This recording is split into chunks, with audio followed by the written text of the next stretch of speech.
And thanks to those joining me live and to those that'll be joining me and the rest of the panel here on Archive. Man, we got a show for you. We got El Alacran Esparza. We got Dave for 408 and EJ Boxing Live joining us right now. Run PMC in the chat. How you doing? Make sure you jab my like button. Share this on all your social media platforms. And shout out to Leave It in the Ring Network. We're listening on iHeart, Apple Podcast. On Apple Podcast, give us those 5 stars. Shout out to Spotify and Pandora as well. You can also listen to us there. All right. So shout out to EJ Boxing Live joining us here. All right. All that good stuff. Jab my like button, ladies and gentlemen. Francisco Esparza, how are you doing, brother? Good, man. Thank you guys for having me on here. It's an honor to be on here, man. And, I love boxing. I love talking about boxing. Been in this my whole life, man. So, let's do this. Most definitely. We like to have that fighter's perspective because the experts in the sport are the fighters, the ones that actually been on there. Go ahead and introduce yourself to the boxing public here listening to the show. What's up, guys? I'm Francisco La Lacran Esparza. I've been boxing 15 years. Since I was 10 years old. I was professionally for 5 years. I was professional 5 years. Unfortunately, though, guys, I had a fight like in August, and due to some medical reasons and an MRI done, I was unable to fight now. I got an MRI done in August for a fight with Top Rank. I was going to be on one of their cards, and just as a safety precaution for with my manager, he got me an MRI done. And unfortunately, it said I had too much white matter in my brain, too much scar tissue, and they aren't letting me fight anymore. They said I'll be okay if I stop now. That I'll be okay. I'll be able to live a normal life, and I won't there's no cure. There's no cure, only prevention. And but they said if I continued, that I for sure would die or have mental problems. So it sucks, but man, it hurts. Still hurts to this day, man. But I'm alive. I'm healthy. I thank God I'm alive. I'm here. And just trying out different things, man. Just trying to refine myself again. But what I did in the ring, man. I'm just glad I was able to live out like a big dream that I've always had. And with that, I just stay positive and keep pushing forward. You're still living and breathing the sport. What prompted? I know it was a precaution. Well, what prompted doing the MRI? Was it like a regular checkup or? Yeah, just for just my manager had. Cause I only had one fight with this manager. I had another manager before. Rest in peace to him. But I had another manager before, and then this was I only had one fight with him. This was gonna be my third fight with him. Sorry, I already had 2 fights with him. This is gonna be my 3rd fight, and he just called me randomly for this fight since we were gonna be on Top Rank card, and they would be able to pay for it and everything. It'd go all under them. So he was just like, "Hey, Francisco, when was the last time you got an MRI done?" I was like, "Shit, man, I haven't got an MRI since before I went pro." And he was like, "What the fuck? How did you not get a MRI before? Golden Boy never paid for an MRI." I was like, "No, because I was a Golden Boy, for a majority of my career, except for my last fight. It was for Top Rank, but he was like, damn, they never paid for it or nothing." And it's like, "Nah, never." And he's like, all right. He's like, "I'm gonna try to get you an MRI done, just to make sure you're good. So mentally, that you're good." Yeah, that's it. I just got it done and didn't come out great, man. Unfortunately. Brother, I'm glad to hear you're okay, though, at the end of the day, and there's always other ways to, nothing's going to make up the fact that, fill that void, but you can still, join us anytime to talk boxing, the sport that you love, you know what I mean? So let's get this show. Yeah, for sure. Let's get this show on the road, ladies and gentlemen. All right. EJ Boxing Live, I want to go to you first. I want to ask you something. All right. Yeah, go ahead. 130 pounds, brother. The 130-pound division, super featherweight. Who's the best 130-pound fighter and your favorite 130-pound fighter in this right now for you? Ain't nothing. Let's go. Just go be Berchelt in it.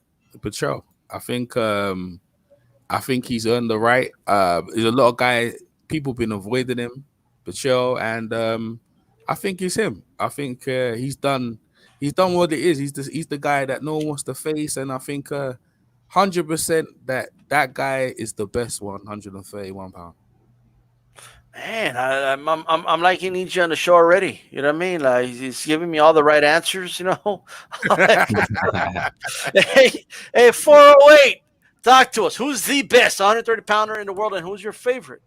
DStyle, thanks for having me on today. Hey, I just want to preface everything by saying thank you to Francisco for finally joining us. Francisco is a prospect that I met at the Golden Boy Cards in Vegas right before a Canelo fight. You know, Oscar would put these fights on Thursday nights, and man, did he impress me. I think Franchon Kruger's won her first championship that night. And then I also kept in contact with him, and he was on that card with Shakur Stevenson when he won the 126-pound division. But Francisco was a kid that I was watching that was making noise at 130 pounds, man. He was making a lot of noise. We're high on new prospects like, the Puerto Rican kid that we're all excited about. But I knew Francisco was going somewhere, so this was some tragic news for me. But I'm so glad he's here because he's going to shed some light on these divisions and what goes on in the Vegas. But right now, I'm still vibing off Miguel Berchelt. I know all week we've been having fun going back and forth, whether or not Oscar Valdez, who's a fantastic 126-pound former champion. I think Miguel Berchelt's going to take it. I know we're going to get to that. He's still my favorite. And I am excited to see where Shakur Stevenson's going to fall in place eventually. And I would like to see that fight eventually. But it all remains to be seen between this war we're going to see Saturday night. Absolutely. A shout out to Maestro in the chat. He'll be joining us next week for sure. We've got H Money on here. We have Puerto Rican Rum, Battle Rifle, Shoe Shine in the chat as well. Bella Bling on there. Chief Bunky 84. He'll be joining us next week. Bruce Goes, Rum PMC. Shout out to everybody. Make sure you stay here. We got a great show for you. And all that good stuff. I want to ask you, Francisco, do you feel the same, or do you have somebody else as your favorite? And who do you think is the best? Man, these smaller weight divisions are stacked, bro. 130 division, 135, 126, they're all stacked up. But 130 division, I gotta go with everybody else too, man. With Miguel Berchelt, man, I think he's the top dog right now in that weight class. There's a couple of fighters that will give him a great fight and make it a difficult one for him, including Oscar Valdez. I think there's a lot to say between those two fighters and their upcoming fight this Saturday. But right now, as my number one, is going to be Miguel Berchelt. Miguel Berchelt. Let me tell you guys something. My favorite is Miguel Berchelt, without a shadow of a doubt. That's my favorite. Is he the best? In my opinion, he is, but I'm surprised no one has said, just based off the eye test and how high the ceiling possibly is. I'm surprised nobody said Shakur Stevenson, right? He's definitely up there. Definitely up there. Yeah, I mean, he's up there as well. I just wanted to give him a shout out because people are gonna be like, "Oh, look at this panel." Nobody's saying the name Shakur Stevenson, and he's a real talented, still young, of course, man, and that's somebody that's out there now. Chief Funk is in the chat saying Valdez. That dude ain't the best, Chief Funky. All right, he's only your favorite, Chief Funky. All right, Chain with Ice in the chat. The GOAT in the chat. Make sure you hit the like button. Hey, and JC out here as well. We got H Money in the chat, Mr. DAZN. Hey, man, let me tell you guys something. Berchelt is the best 130-pounder in the world until proven otherwise, in my opinion. Okay, he runs that division. He is the apex predator of that division. All right, he's going to prove it on Saturday. Okay, by dispatching of Valdez. And we'll talk about that fight a little later. But the only real threat that I personally see, it's not Frampton. It's not the Marine. You know what I mean? It's not any of those guys. Yeah, Jamal Herring, the Marine, absolutely. But I'm not. I don't think those guys are a threat to Berchelt at all. At all. The only guy who's a threat to Berchelt that I could say, okay, I could see him maybe winning that fight, is Shakur Stevenson, and that's because of his boxing ability. Could possibly outpoint Berchelt, but that's about it. Well, I'm glad you brought up Frampton because I saw Francisco's timeline not too long ago before he made this announcement, and you were chasing that Frampton fight. Yeah, Weren't man. you? I felt like that was like a Oh, fight that it was like a perfect fight for me at the time. That was like he's kind of like on his way out of the door, and for me to like step up, and like make my name more known. But I like how you guys were saying though, Shakur Stevenson too, man. I actually got to spar Shakur Stevenson a couple times, and he's fast, man, on his feet. That's what he's got. His speed and his boxing abilities on his feet, man. He's good, and I honestly I gotta agree with you, man. I think that'd be the only one who would give Berchelt like a real tough fight just because of their styles, and but their styles match up perfect though because he don't like to be pressured like how Berchelt would pressure him. He don't like all that power, man, and they're gonna definitely test his chin out if they fought. Is it you were? Sorry, D-Style, but he mentioned privately between us, he was just telling us about Gary Russell being the fastest hands you ever saw in the amateurs. You think he's going to stick around 126, Gary Russell?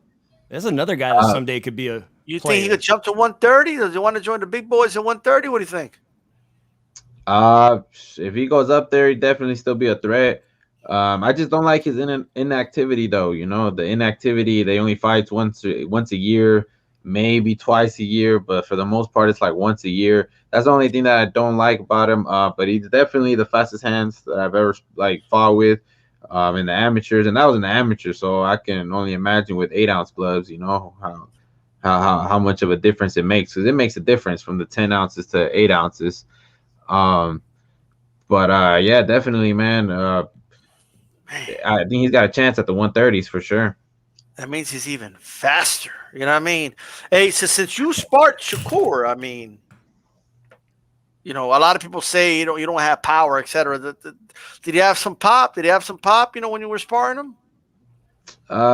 Personally, I didn't think he had too much power. No, I didn't really feel like any like threat or anything. But he is really fast and he is really hard to hit.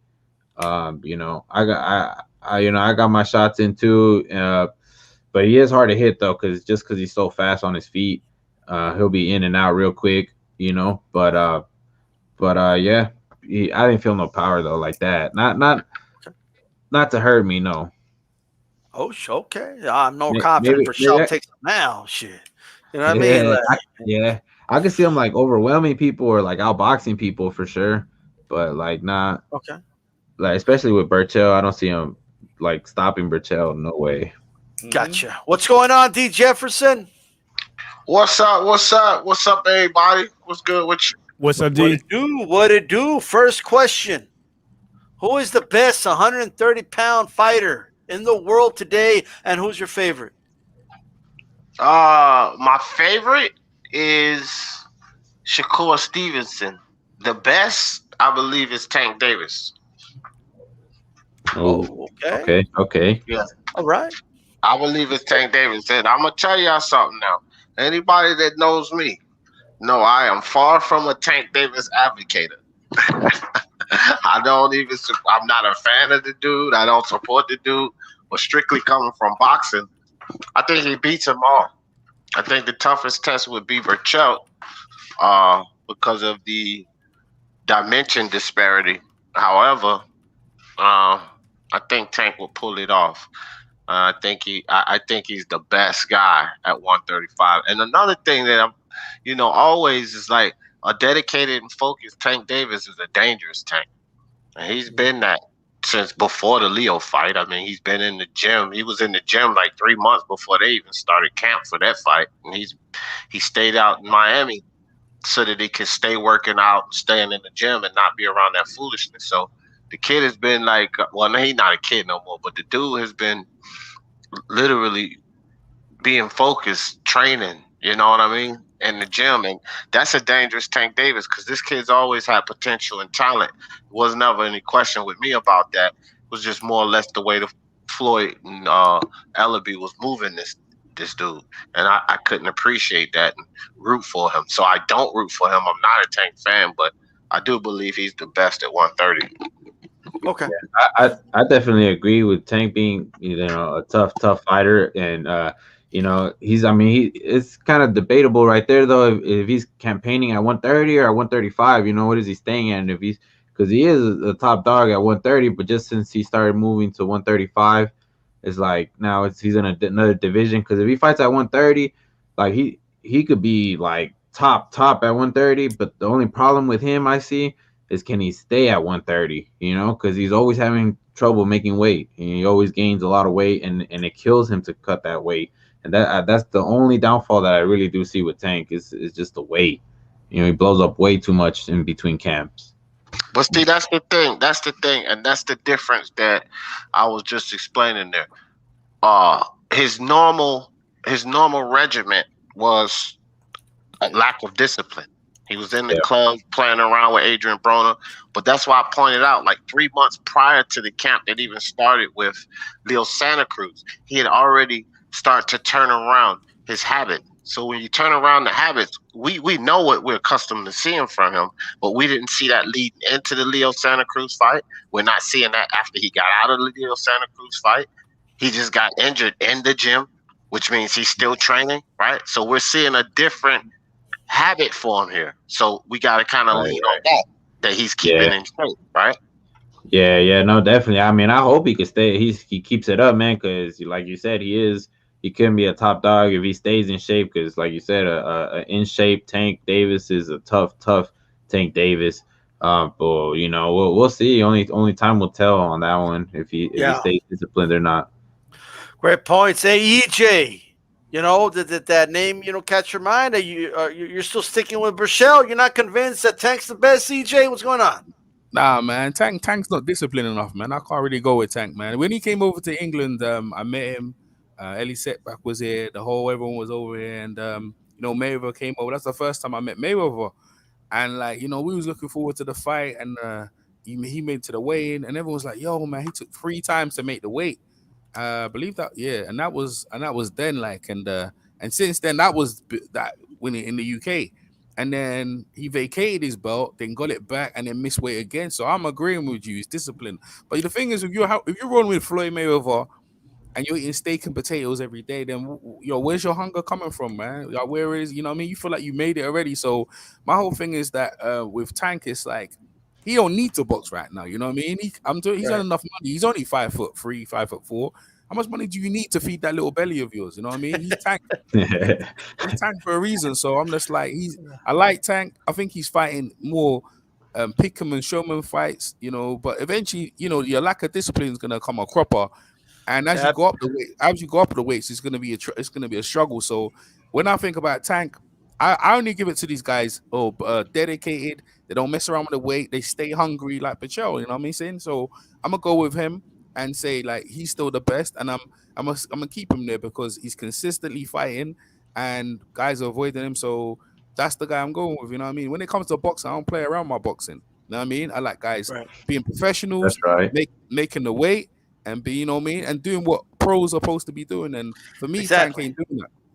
Let us eat the Doritos. Let the fans eat the chips and the sodas, and while we're watching you fight, you know what I mean. Let us do it. We're doing it for you guys. You know, we're doing it for the fighters. But AJ, segue us to this, man.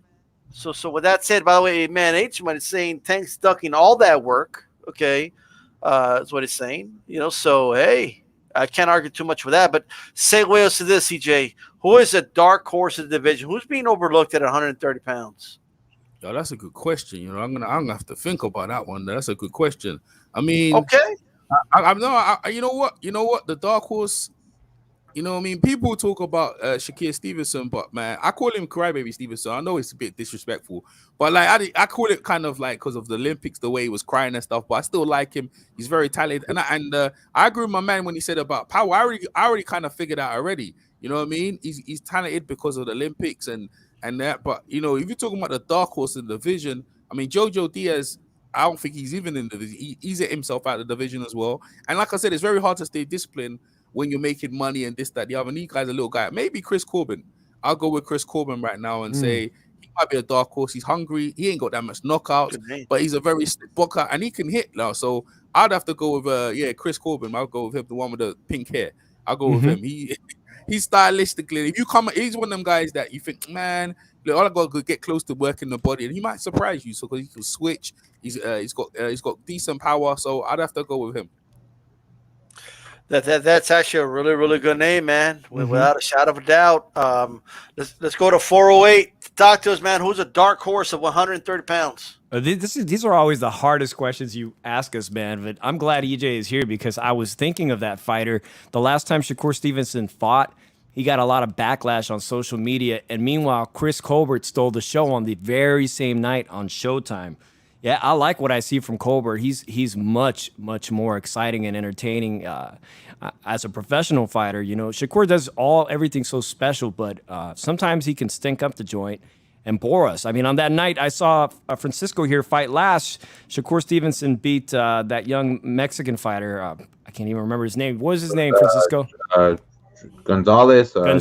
Joet Gonzalez. And, half the audience got up and went to go chit-chat in the hallways. I'm not kidding about that. Literally, you know what I mean? Like, Francisco put on a better fight that night. Much better fight. Chris Colbert is a hot contender, definitely.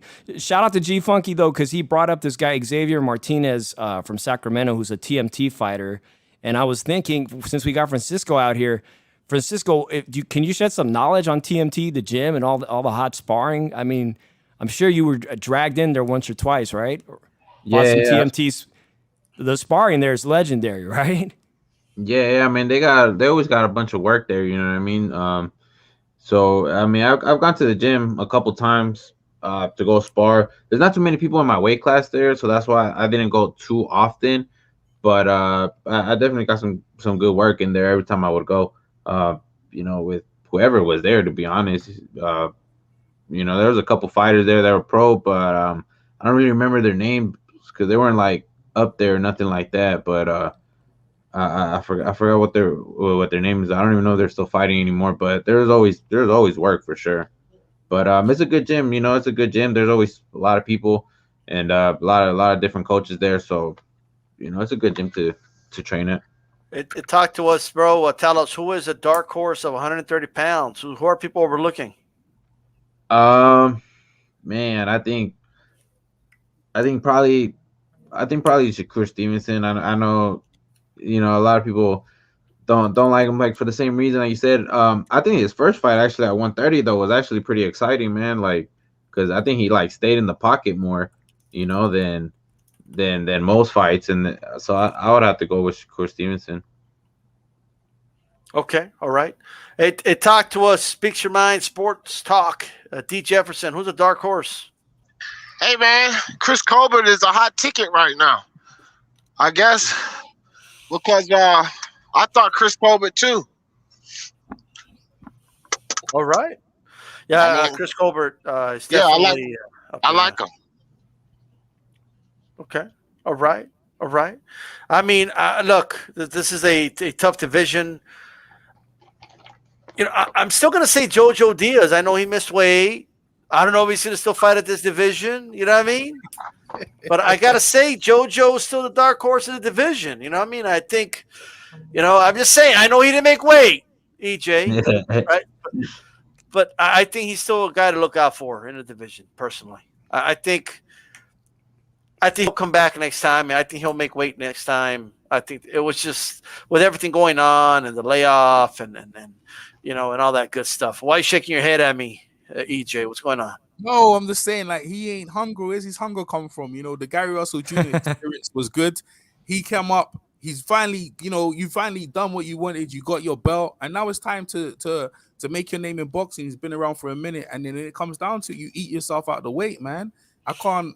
It's hard for me to. I understand. There's different. I was talking to some professionals saying when you struggle at the weight, what you should just do, like, don't bother trying to get down to it. Just move up, man. Just move up. Because in the day, like, going down to the weight is just gonna drain you. It's gonna be bad performances and stuff like that. We're gonna lead into stuff. So, I mean, for him, I think he should just go up a weight. I mean, whether he's gonna be effective at that weight, that's another thing. But remember, again, like, to stay hungry is hard. Now he's there. He's at the top of the mountain. You know what I mean? And this is where the greatness starts. Your journey just starts now. You just got the belt. So I understand about dark horse, but already he's struggling at the weight already. Then I can't.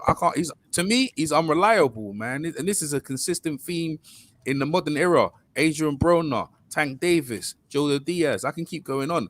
And this is why it's hard for us to say, well, this guy is the best. When it's all said and done, their career, we're gonna remember that, you know, this guy wasn't the guy. You know, he kept messing with the weights. So we'll see. But he's young, and you have to give him time. And you know, you could say that, you know, he could turn around. But for this point, I'm like, there's no excuses, man. We're in the Corona era. Yeah, you got the gym, you can train, you got infinite time to train, get down to the weight. I mean, what were you doing? Champagning, campaigning. You know what I'm saying? After you won the belt, like there was time. It's time. Like Andy Ruiz, I can keep going on. It's time to knuckle down, cement yourself as one of the best in the division. Guys are hungry out here. You know what I mean? Guys are literally starving. But when you hooked up with Golden Boy and this and that, opportunities come, you start feeling like I don't need to do certain things, and that's what it shows to me. You know what I mean? Right. So I hear what you're saying. All right, okay. Hey, fair enough. Everyone here counting out JoJo? You think he's going to just move up to 135? I think he's gonna do his best to stay at 130, but I don't know. We'll see, man. He didn't make weight. He says it's because of COVID, and you know how and he didn't have a sauna like he normally does. But we've been in COVID for like over a year already, man. So you can't really use it as an excuse. I'm sure other people in his gym have already fought, and they went through the whole quarantine routine and like everything that they have to go through. So you can't really even use it as an excuse anymore. You just kind of got to be on weight, and still. It's like very, very important to be on weight, to make weight. If you sign the contract to fight, make sure you're on weight, you know. So I didn't like that at all. And then he didn't look all that great in the fight. You could tell it cost him to even get down to, what was it, 133.6, I believe. Yes. It cost him to make it that. You could see the like as soon as the rounds went on, you know, like you can see he was just a little more dehydrated than regular. So I don't know if he's gonna I think he's gonna do his best to stay at 130, and I still believe he can make it at 130. But the problem is not making it at 130; is staying around your weight class. You know what I mean? It's usually about like 10 to 15 pounds you want to stay at max. You know, I mean, I was a fighter, so I understand. The most I've gone over was like 20, but that was still like not too bad, I guess. But yeah, I definitely the fights that I went up to 20, I could feel it. You know, when you fought, when you put the weight. I want to ask you this from the fight. I want to know what the fighter's perspective on this. What are your peers think of this, right? Like you yourself, that that when JoJo says on camera that he's not disappointed, that his health comes first, and like what did you make of that? Like you know what I mean? Like of him saying that he's saying he's not even disappointed that he didn't make the weight. Man, yes, health is important, but why are you fighting at 130 then if you can't make 130? You know what I mean? If you're gonna say it like that you're not disappointed or nothing, like, because if I didn't make weight, I'd be pissed at myself for not making weight, you know, because that was my responsibility. I signed up to fight at 130, so if I signed up to fight at 130, then I'm fighting at 130. You know, I'm making the weight. You know. And not even just that, but he was world champ. You got the title. Like you're really how much did it cost you to get that world title? And now you want to just let it go just like that? Like, you know, you just vacated the title just because you didn't make weight. Like now, good luck getting a top name, because you know you got to draw. I mean, you didn't make weight to start with, then you get a draw. Like you're not gonna get a top name for a good payday like soon. I think he had posted on his story that he wanted a big, like a payday after, or not a big pay, a big name after. But it's like, good luck. Nobody's gonna want to fight you because it's gonna be like high risk and low pay, you know. So I don't know, man. It's just all debatable. Well, let's go ahead and go to D here. I want to ask you, D, what is the best fight to make at 130 pounds? Just FYI, guys, best fight could mean whatever you want it to mean. Biggest money-wise, exciting-wise, you know. So, D, I want to go to you first. What's the best fight to make at 130? You know, is it the one happening this Saturday? If not, what other fight? Tank Berchelt. Tank Davis to Miguel Berchelt all day long. To me, that's the best fight for me, man. Like, it proves a lot for Tank, because if Tank can get through Berchelt, which I expected he could, it'll be a tough fight. Berchelt could win too. But if Tank can get through Berchelt, to me, that's the first valid fight, in my opinion, of his entire career. Because that's the first fight that I would say this is a guy that could actually beat him. I've never seen Tank in any type of adversity, right? And I need to see a fighter face some type of adversity.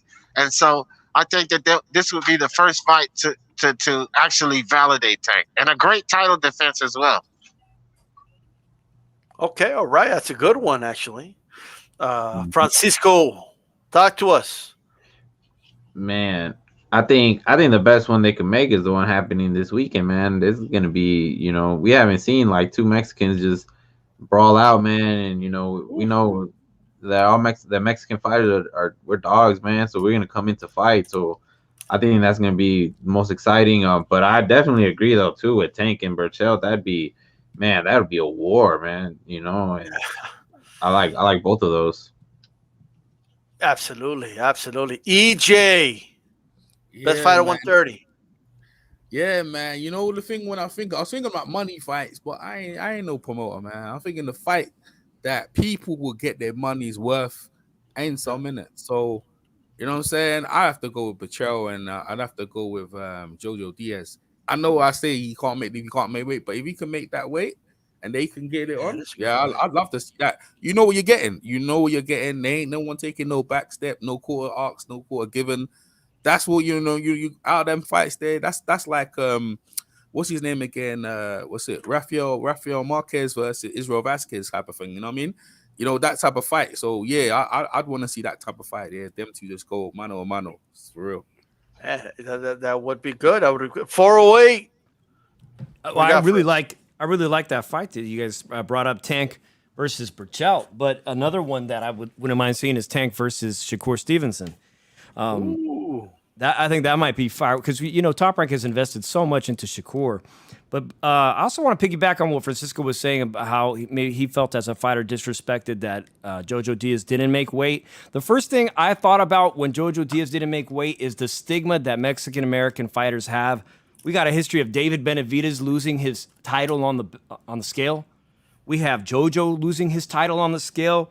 We've had fat shaming for Chris Arreola for 10 years. You know what I mean? All the jokes Chris Arreola gets thrown his way about eating tacos. Andy Ruiz is, disaster when he went to fight AJ.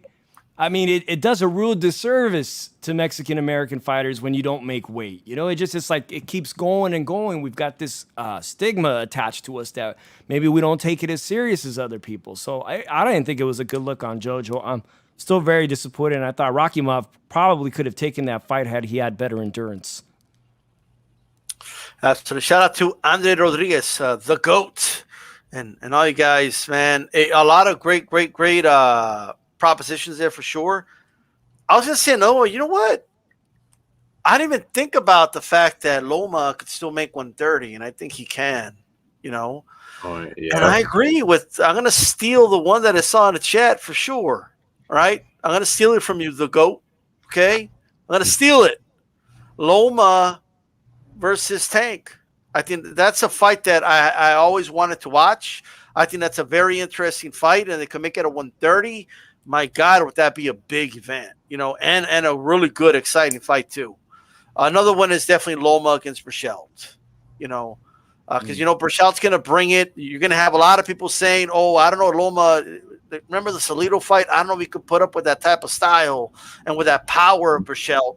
So Berchelt Loma is another one that I would definitely like to see. I didn't even think about Loma back in the mix at 130 pounds for sure. Another one just kind of random out there is I'd like to see Gary Russell move up at some point and fight some of these guys at 130 pounds. He already has a win over Jojo Diaz.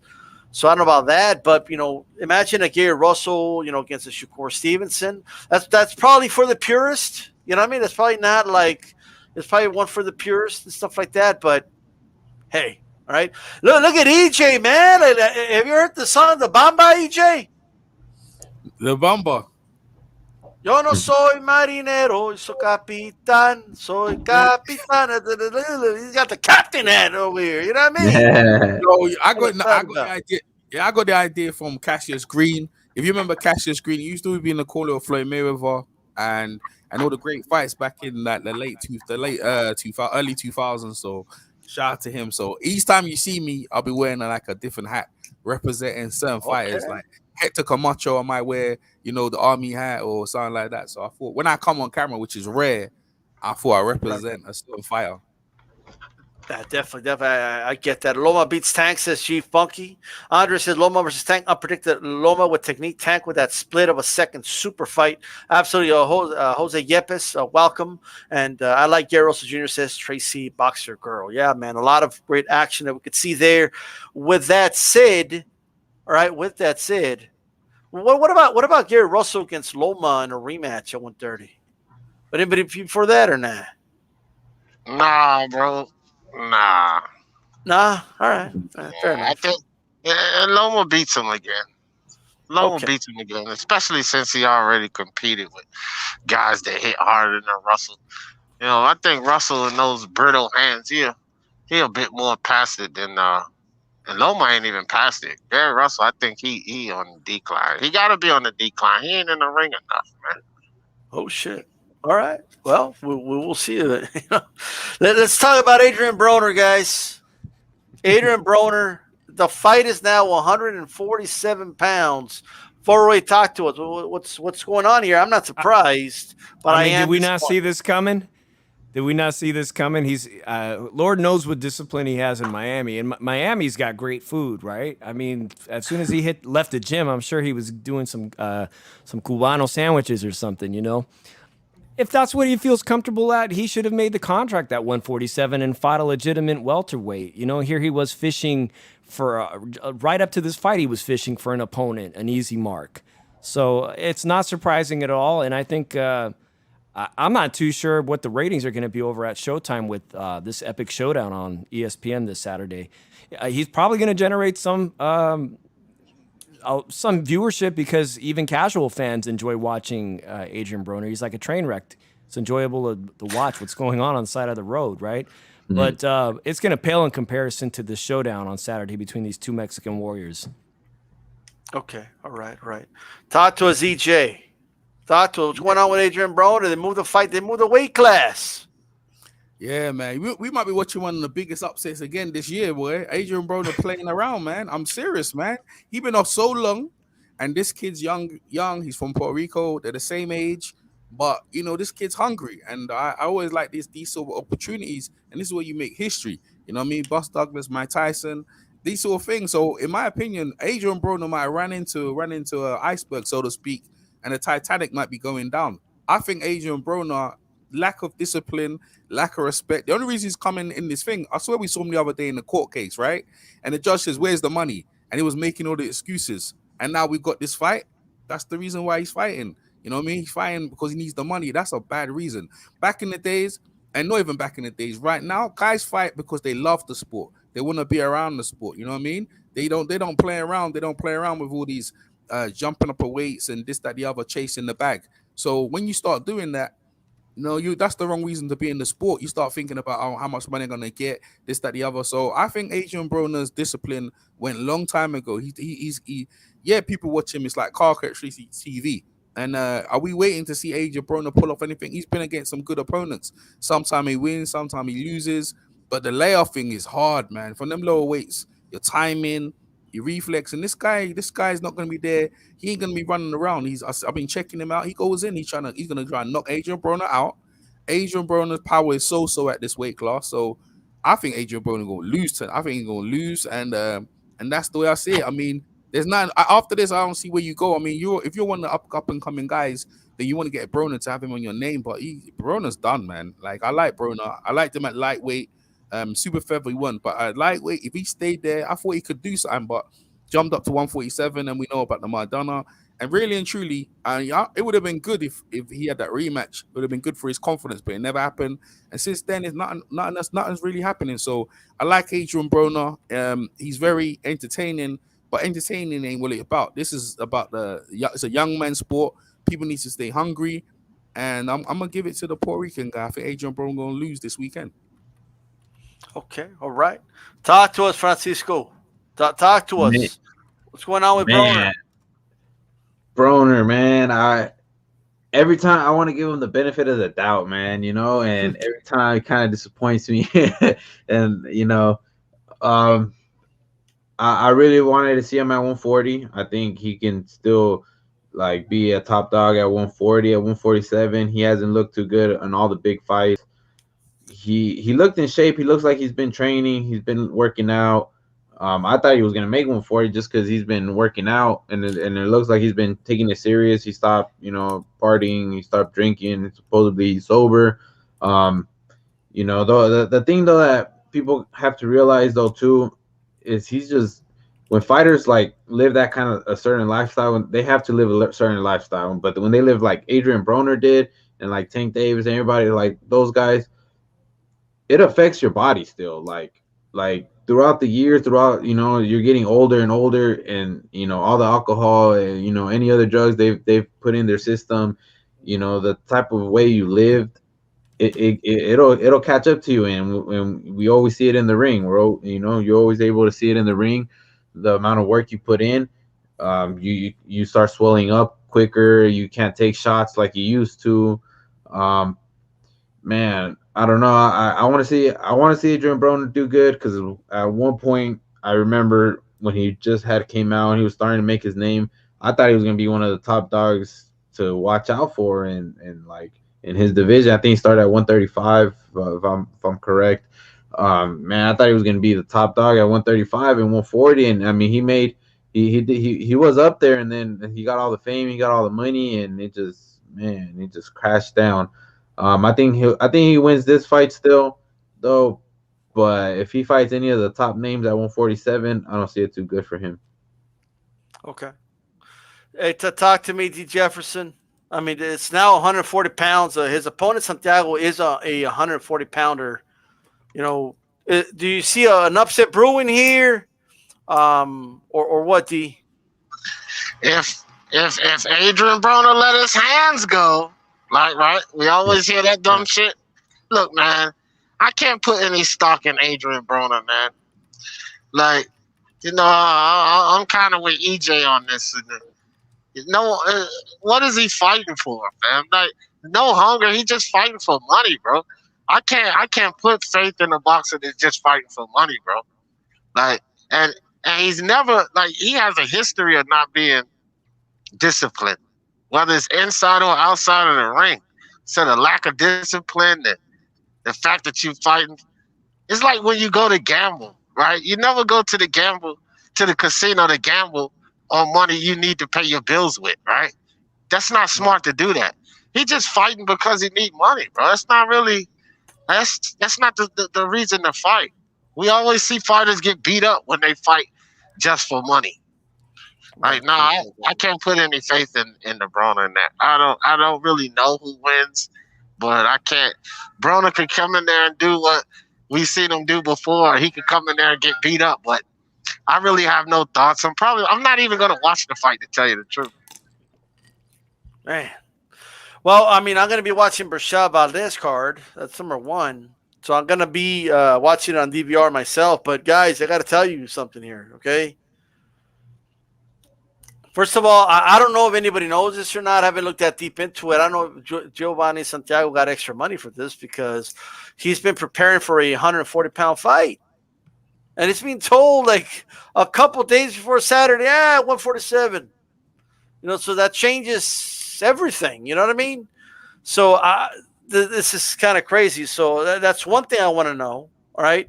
But most importantly, how in shape is Broner in? Right, because yes, he's probably going to be heavier than Santiago. I think we all expect that. Now he's not going to have to like cut the weight, but because I've been hearing different reports, I've been hearing, AB is in amazing shape, and AB is working harder than ever. But those are reports. The truth comes out in the ring, regardless. So we're going to find out on Saturday if AB really is in shape. But I got to be honest, man, I'm kind of deep down hoping Santiago wins. And I'm kind of hoping he pulls the upset, right? Who here in the panel still believes in AB and wants AB to come out victorious on Saturday? I mean, I want to see him come out victorious, but it's because I just because he's entertaining outside of the ring, I feel like. But in the ring, like you said, I don't really see him going too far. Especially if he stays at 147, I don't see him going much further after this fight. Yeah. I don't know. I hope he loses. Yeah, I wouldn't mind seeing him come out victorious. Here's why. If the Kid Martinez lose, okay, so what? He can bounce back. He'll be okay. Adrien Broner, look, he's fighting for money. I'm not gonna hate on the guy. He'll draw some money. Hell, let him get a couple of fights to feed his family. So I wouldn't mind him coming out victorious, but I ain't hoping for him to come out victorious. I don't really care, but it's not like I would be averse to that being the result of the fight, because then he can get another fight, make a little more money, and hopefully he'll just go off into the sunset and get the hell away from us. But I ain't gonna wish no bad luck on him. I hope he do get the fight, win the fight. Right. I would like Adrien Broner to probably do a reality TV like hip hop and basketball, Love and Basketball, one of them guys there, a reality TV show like Hogan Knows Best. Do that. I think he would do better in that kind of thing where Broner do something. I don't know, the Can Man. I don't know, anyone can get it. I don't know what you label the show, but do something like that. But that's really, really, that will do better money, and he wouldn't get hurt. This is the pain game, and I really feel that Adrien Broner in this fight here, particularly, he can get hurt really badly. You know what I mean? Boxing is no joke, man. You know what I'm saying? One punch can hurt you, and if you're not in 100% shape, and this dude is fighting for come in, because this guy here is just like a world title for him. You know what I mean? He knows if he beats Broner, does a good job, he's into the big payday. So he ain't playing around. Now the weight, the weight might play a factor, but the thing is, with the 24-hour weigh-ins, guys usually put the extra weight on. So Broner's never been a big puncher at 147. So for this kid, he probably comes in heavy anyway. So I think it's not going to affect him. He might come just over, just entering 147. But I think Broner, it could be a really painful experience for Broner. And I think he should go that route if he was to lose and just make a TV show. So hopefully he comes out safe. But like if he does well and surprise me, it looks like Adrien Broner's back, then I was wrong, but I just don't see that. All right. Hey, shout out to Dafu. It says fighters fight for money, and he also follows up with Spencer Crawford. I'm fighting out because of money. I mean, let me just touch on that because I think that's a response to something D said. But let me say this: of course, fighters get paid to fight. Okay, it's a profession. It's what they do. You know what I mean? And they agree to whatever they negotiate what they can. They make what they can. That's that. Okay. But Adrien Broner, there's a difference between getting paid as a fighter, right, and negotiating your money and fighting for what you believe you're worth. All that. That's one thing. But Adrien Broner is literally I believe he's broke, and he's literally fighting. And in order to get a paycheck, and there's a difference, right? There's a difference between those two things. There's a difference between getting paid and but taking it serious to, well, I got to do it because I got to get paid, right? And I think there's a big difference with that. Like, no one is saying that these guys aren't prize fighters. Of course, they fight for a quote unquote prize. Right. But there's also another element to it. A lot of these guys are fighting for legacy, are trying to increase their profile to make more money down the line. Right. So that's what I want to touch on that as far as that goes. Did you want to say anything to that, D. Jefferson? No, you cleared it up pretty good. I mean, okay. Again, man, it's not like we coming down on Broner. We're just talking the reality of it, man. Like, maybe that's just a Broner fan. They got his panties in a bunch because it didn't sound good about what I said, but it is what it is. You know how they get. All right. Hey, Francisco, from that fighter perspective, right? This we have you on, right? Well, what do you make of that? As far as when people say, hey, Broner's just doing it for the money. What understanding do you have of that? Because obviously, all fighters fight for money, obviously, but. Right. What do you make of it? I mean, we all do it for the money, really, to be able to pay our family and stuff. I just don't like that it took this long for him to get serious about boxing. I think he lost everything because he wasn't able to pay yeah, like he owed a whole bunch of money, 900,000. You know, like because he kept skipping court cases. He didn't even go to court. But see, that's all on him too. You know, like why are you gonna skip court? Like you know you got court. Why are you like skipping it? You know, you're just adding more fines to to more fines, more debt to yourself than the debt you already have because you didn't have enough to pay for it. So I mean, that's why I think he's taking it serious this time. I think he's trying to make a comeback. At least leave a good legacy. At least leave off with a good legacy. Because at the end of the day, when everything's over, it's all said and done. The only thing you have left is what you left in the ring and how people will remember you. And that's it. The money's gonna go. The money's gonna go. And man, thank you, Ezekiel. Appreciate it, man.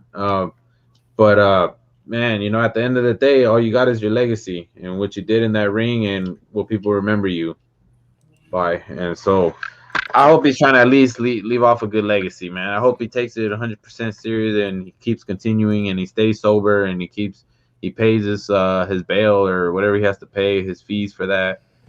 But we all fight for money, I guess, at the end of the day. Yeah, because look, I mean, you know, like you talked to us, you know, earlier about, you know, it was like a sudden, you weren't planning to retire or something, you know, right? They did an MRI and then you were like, you know what, I for my own health, my own safety. And, you know, and they also told you we're not going to let you fight, right? So on top of that, but, you know, any day now, Adrien Broner could lose his, you know, boxing the sport where it could just end suddenly, right? Absolutely. So I don't know if he should be fighting, you know, paycheck to paycheck with the sport of boxing, you know? Nah, definitely not, man. This is the hurt business, and you know, like you said, from one day to another, it could just you don't know when your last fight is, man. You just really don't, and you got it's a short career because either way, Adrien Broner's still young. He's not old. I don't know how young or how old he is exactly. He's probably like around like 35-ish, 35-ish. You know, Yeah, that's so. It's 28. 28. Damn, see, that's more shocking, right? Yeah, he's like young, but you know, it could end at any minute. You know, he got lucky that he's fighting for this fight because he was supposed to be locked up. Like I don't know if you guys saw that video where the judge was like telling him like I don't care if you know you got to fight like you got to pay this money. You already skipped court like 3 times. You're not going anywhere unless you pay this right now. I don't know how he got the money. I don't know. You know, he was saying his friends pay for everything. I mean, I don't know. It's just sad to see fighters because I've seen this plenty of times. Like fighters who had a lot of money and they made like millions and they go broke and you know to like I hated that like you know like I always saw it different. For like the people who don't know, I invested all my money that I got. I didn't get all that much money. I wasn't getting paid, you know, $1 million for a fight. But the money that I did get, I invested it in a used car dealership. I still have the car dealership. It's still keeping money in my pockets. After every fight, I just buy another car and just try to flip it. And you know, okay. I'm still like just trying to do that. There's always different ways to make money, and you gotta just invest in your future because this is a short sport. If you're good, if you're like real good, averagely it ends like around 35 years old. You know, and that's young. You still got plenty of life after that. Okay, you were gonna add something for a wait. Yeah, actually, it's an anecdote. My wife works in real estate, and her friend is a real estate agent that was representing George Kittle, a 49ers tight end, you know, all-star tight end, one of the greatest in the NFL right now. And they were shopping for a house here in the Bay Area, and most people know the Bay Area housing prices are can run up from up to 10, 15 millions for a house that maybe an athlete wants. But the argument and looking for a house is. He's really smart. He, arguing with the spouse about how much an athlete is willing to spend because the average lifespan in the NFL is still around 3 years. And despite his contract and whatnot, you just don't know when you're going to have a career-ending injury. So even it's such a big deal that even the NFL has educational courses to their athletes about life after the NFL, right? And here we have Francisco with us discussing life after boxing and what is great. I mean, he's telling he's got a car dealership in Vegas. You better give a shout out to your car business, bro. In case anyone's in Vegas. Yeah, man. Shout out to El Primo Auto, man. Come on down On Lamb and Lake Mead. Listen, at the end of the day, Paulie Malignaggi's probably laughing at all the drama that Adrien Broner gave Paulie during their big fight lead up and whatnot, and the girlfriend drama and whatnot. But Paulie, who I happen to know also, he invested his money incredibly well. He could just brag about all the businesses he has out in New York. So I think that's he was short-sighted, and AB's now looking for these paydays, man. I don't think the story's going to end very well. Reality TV, maybe so, right? He'd be like a TI show with all the kids he has. Yeah. I watch that. Yeah. I'd watch it. Yeah. I'd watch it too, man. Yeah, he'll have to figure out what to do there, man. So that's the story with Adrien Broner, guys. I'm seeing a lot of people saying, I'm done with AB. So we will see. I'm interested to see what the ratings are going to be for Showtime. Because it's competing with boxing, but also to see if AB could still attract, because if he wins and he gets good ratings, then a big fight's coming.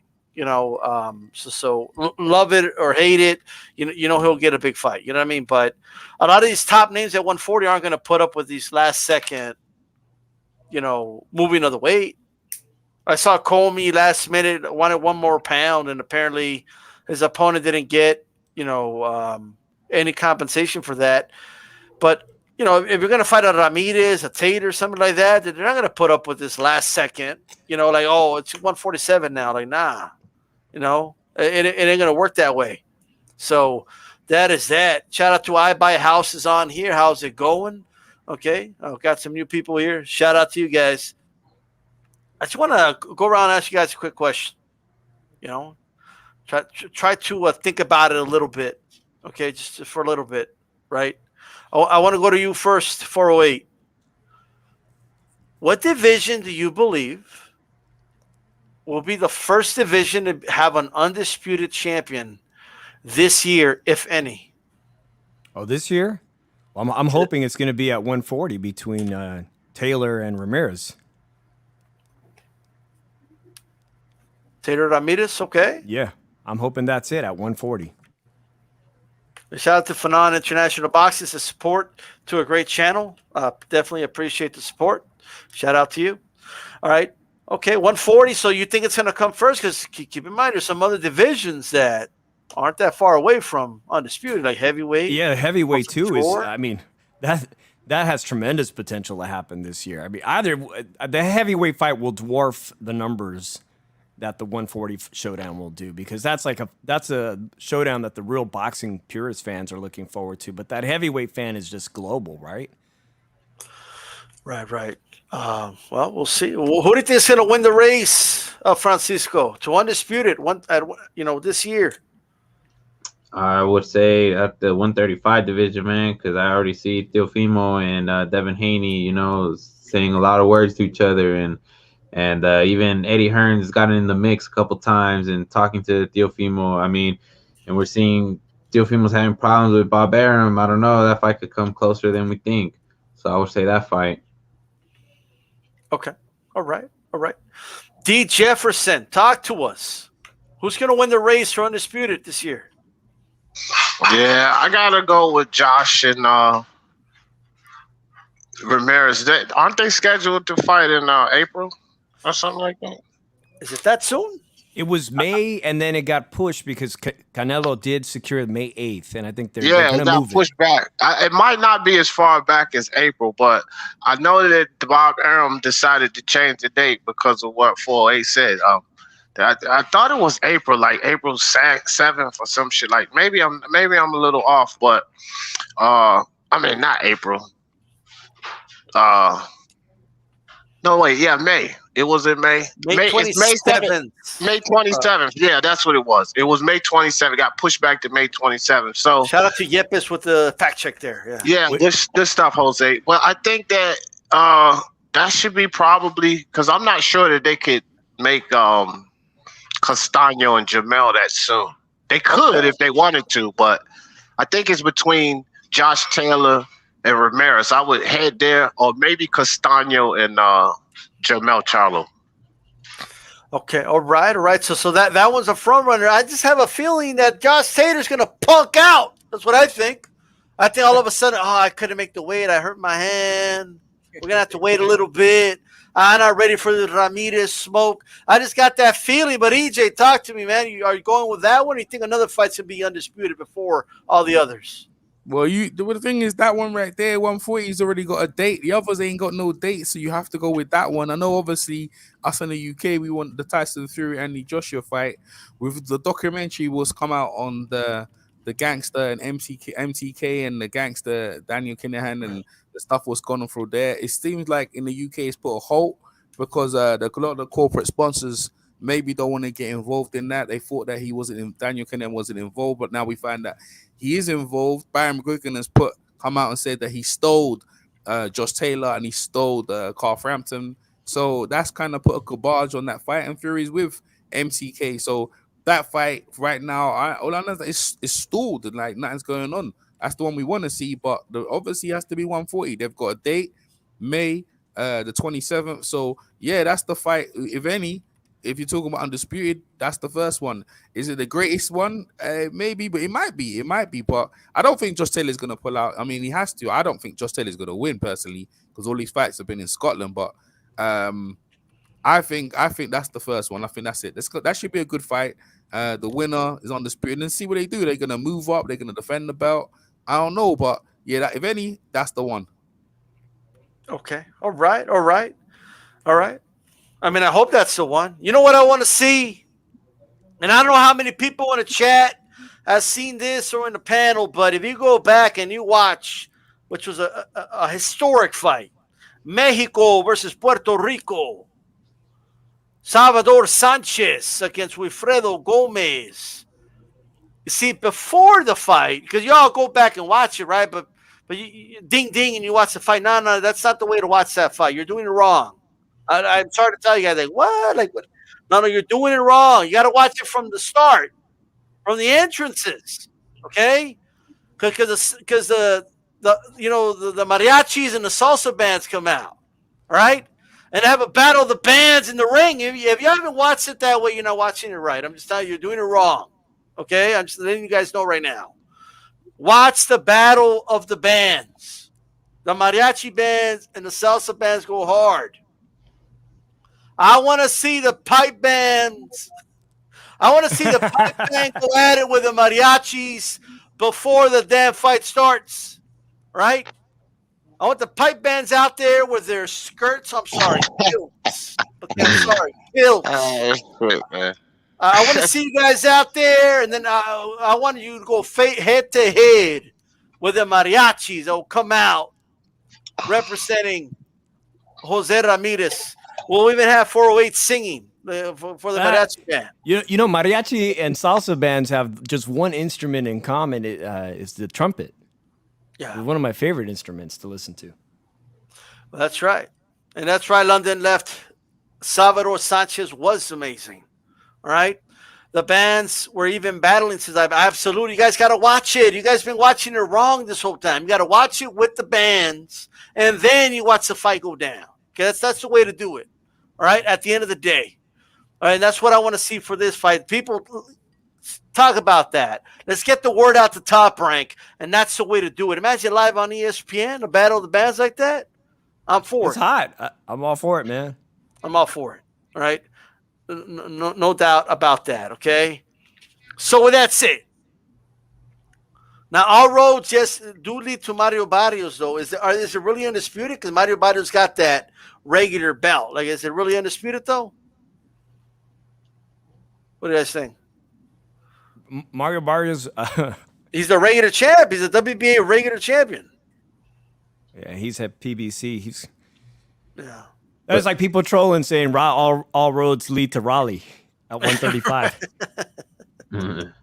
Right. Or not the Carly. Yeah, and by the way, rest in peace of Salvador Sanchez, too young. You know what I mean? And without a shadow of a doubt. Right, 23 years old when he passed away. That's it. You know, and I already had an amazing Hall of Fame resume already. Okay, but what he would have done, imagine 130, 135. You know, I mean, who knows? You know, we might have seen the Salvador Sanchez Chavez. You know, imagine that. So we miss a lot without a shadow of a doubt. With that said, a Canelo has got a promoter's license. The Nevada State Athletic Commission has granted it to him. Dave 408, talk to us. Oh, so I'm stoked on hearing all this. It was unanimous. The Nevada State Athletic Commission was like, Canelo wants in Vegas. They're all in, and man, Francisco knows because I've met him there on those two sacred weekends in Vegas. Cinco de Mayo and Mexican Independence Day.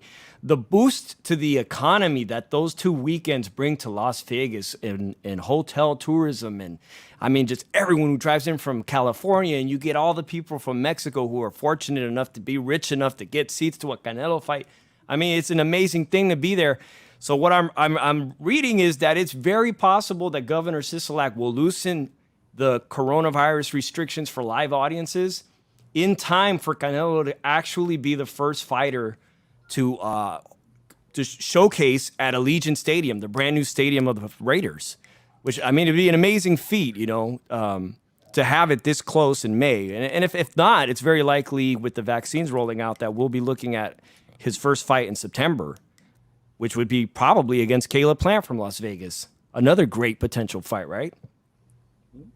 Yeah, definitely, man. I'm not gonna lie, man. I'm a little jealous that he gets to fight at the Raiders Stadium, man. I would always dream of that, man. Like man, one day that's gonna be the spot. That's gonna be the place where I got a main event at the Raiders Stadium. That's like a dream, So I'm a little jealous there. But I can also see why they're gonna do that, like, and let a crowd go in.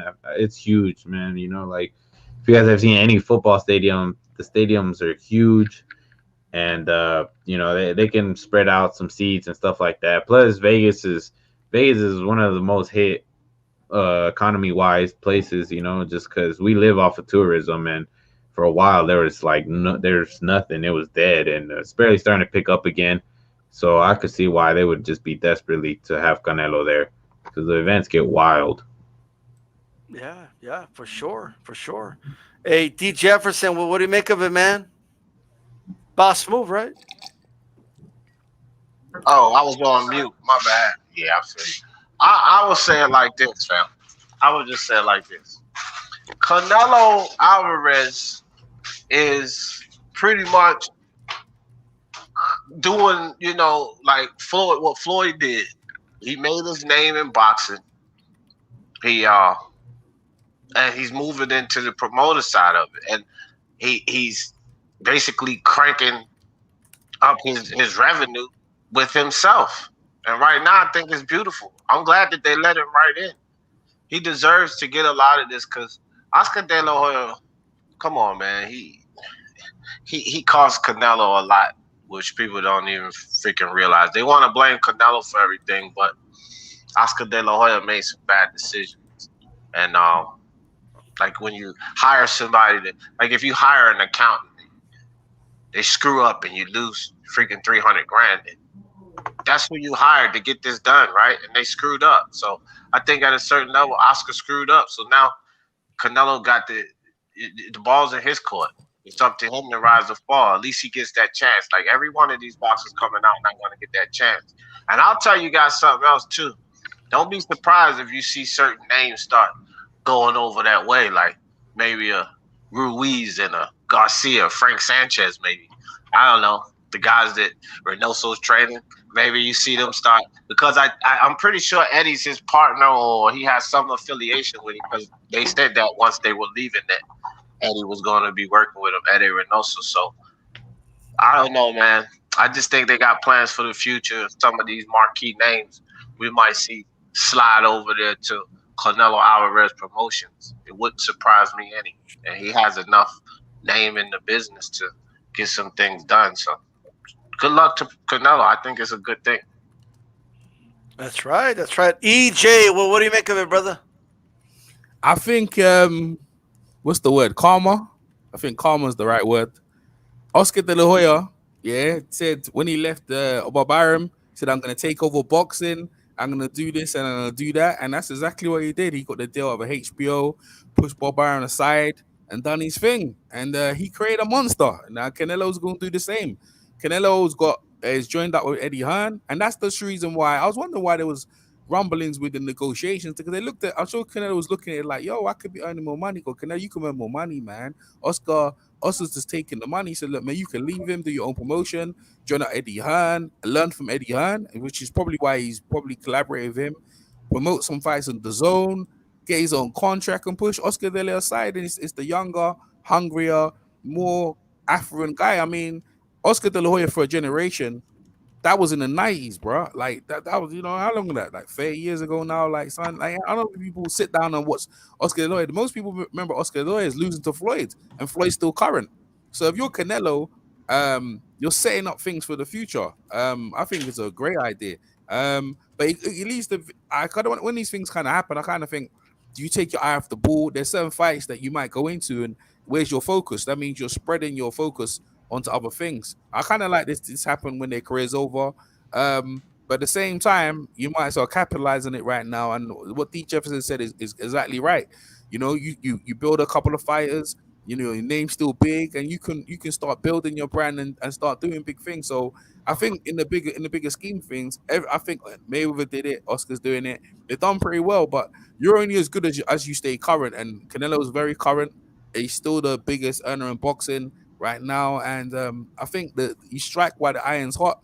And yeah, Vegas, wherever you want to take it, I think the Canelo show with his fighters, I think he's gonna do really big things in boxing. It just end of the day, our sport is one of these things, that you grow and build. And I mean, people say boxers dying. Nah, boxers don't die. All we do, we evolve. You know what I mean? When you got over 300 years of boxing, you know what I mean? And everyone said he was dead back then. No, people could say that means you're not a fan. Boxing's always gonna. I think this Canelo move, we don't know what's gonna sprout out of that. All it is more competition, more eyes on the sport, and and Canelo can a new generation of fans coming into the sport. People talk about MMA and it's going to take over boxing. Never. All they did is copy boxing. And if that was the case, why did they always want to put their top fighters against boxers? And what happened when they did that? They lost.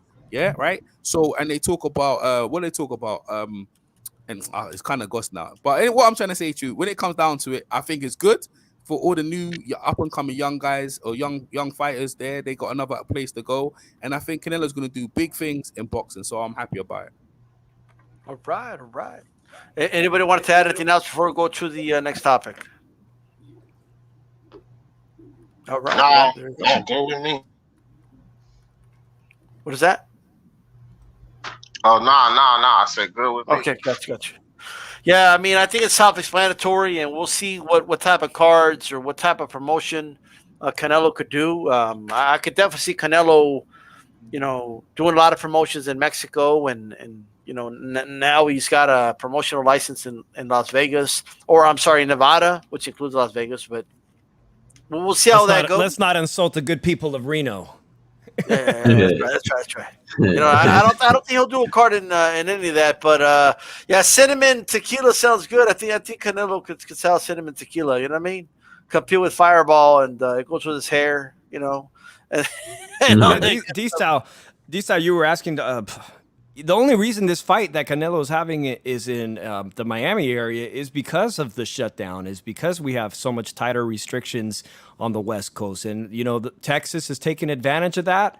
Texas has been putting on these great fights with distance and social distancing and whatnot at the stadiums. And now Florida's taking advantage of that too, bringing Canelo. Yeah, most definitely. I want to talk to you guys about this, man. The Loma. It's been rumored that he'll be fighting Nakatani, and I want you guys' opinions on this. D, start us off with this one. How do you think a fight could go? Yeah, good one. I was just talking about this earlier. Hey, man, I hope that Bob and those guys can make this happen. I want to first start off by saying this. And, as a Teofimo Lopez fan, bro, big respect for Lomachenko for taking that fight. Right? That's the fight he's taking for a comeback fight. That's a valid fight, fighting Nakatani. So big respect to Lomachenko, because he could have took some tune-up or, some easy touch fight waiting on Teofimo or Devin Haney or something. But no, he's going to Nakatani, and I think Nakatani has proven that, he's a valid opponent. Now, for the outcome of the fight, I still have to pick Lomachenko. Listen here, man. Teofimo beat him, but it's not like he washed him. Lomachenko gave away half the fight by practicing social distancing for the first 6 rounds. But outside of that, I've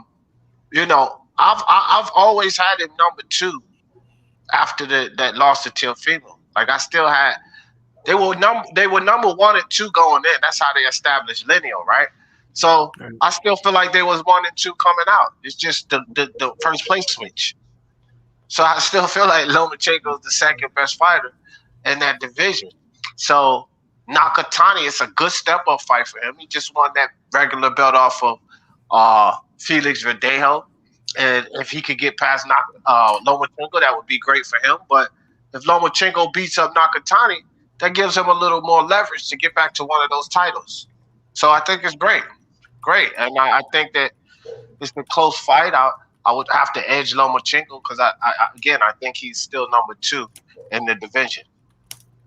The follow-up would be, how do you see like a Comey fight with Loma playing out? That's a pretty good shout too, but I would have to give Masayo Shinakatani a better chance than Richard Coleman. Oh, okay. I think he's that height and that range, and Coleman gets a little wild and loose sometimes. And that's a mistake for a guy like Lomachenko. Interesting. Okay. EJ Boxing Live here. EJ Boxing Live here. Talk to us, man. Those fights, how do you think they'll play out? Loma versus Nakatani and Loma versus Comey. I don't like Comey. Comey to me look like when the big fights were there, he looked like he froze on the big stage. So I ain't really gonna go with Comey. I know he's got all the assets to do it to Lomachenko, but at the same time, it's his mental preparation into the fight. I don't know, for whatever reason, it looks like to me when he went to the fight, it wasn't the same. But that's why when you fight Teofimo, he makes you think that way. So I ain't got him that. But you talking about Nakatani? Looking at him, boy. Look, if this kid wins this fight, he gonna be the biggest thing in Japan. You can make some money out there with him, man. Go to the Tokyo Dome and you could sell out. So I got Lomachenko's on the slide. I mean, he been fighting out a division out of his weight class. I heard it after this fight. He said he was going to go back down.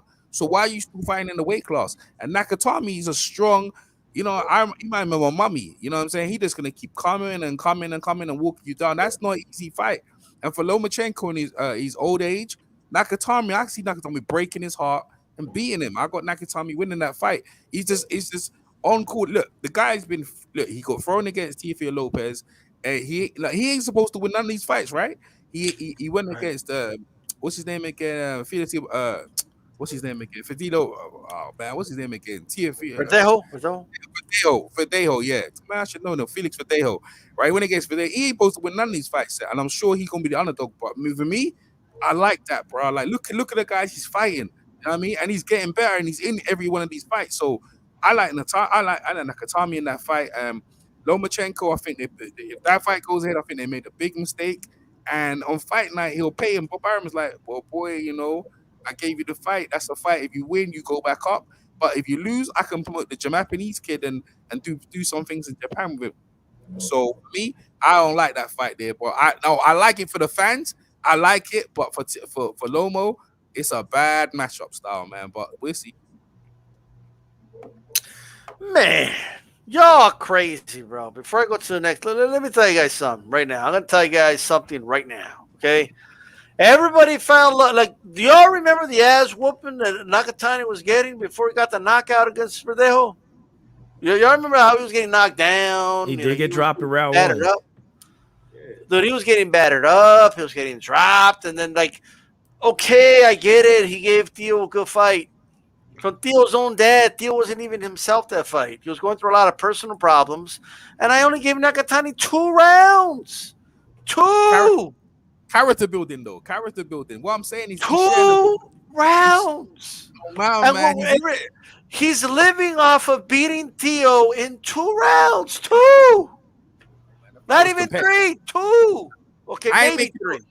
No excuses. No excuses. Teofimo was in there. We don't care. And that day he went on to beat Lomachenko. Nakatani's too slow for Loma.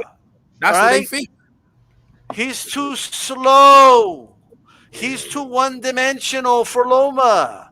The reason I picked Teofimo against Loma was because he could keep up with him, all right, and work those angles with him, right? This dude, he's gonna be two-stepping this dude. Loma made the same move. He's got a good jab, but it's a one-dimensional jab. Loma's confidence is gone. His confidence is gone. This is where you make mistakes. It's not gone. Yeah, based on what? He just lost. He's upset, man. We're talking about injuries. Nakatani almost retired after the fight with Loma. He had injuries too. So like I'm just telling you guys, right? He's gonna two-step him. It's gonna be an easy 12-round UD for Lomachenko. Comey is definitely a tougher fight for Loma. Way tougher. Look. Comey, he's got the power, right? And Loma doesn't have the ability to do what Theo did. He can't knock out Comey like that. He's going to have to break him down, and Comey's going to put hands on him during that fight. And Comey hits like a freaking mule. That's his last opponent. He don't believe in himself. It's a tougher fight for Loma, in my opinion. Y'all crazy. Like I'm just telling you that right now. But maybe D-Style, you gotta stop with the Japanese hate, man. No. Y'all ain't no Nakatani, man. This is a solid guy. Stylistically, he's a solid guy. Look, D-Style, let me tell you something.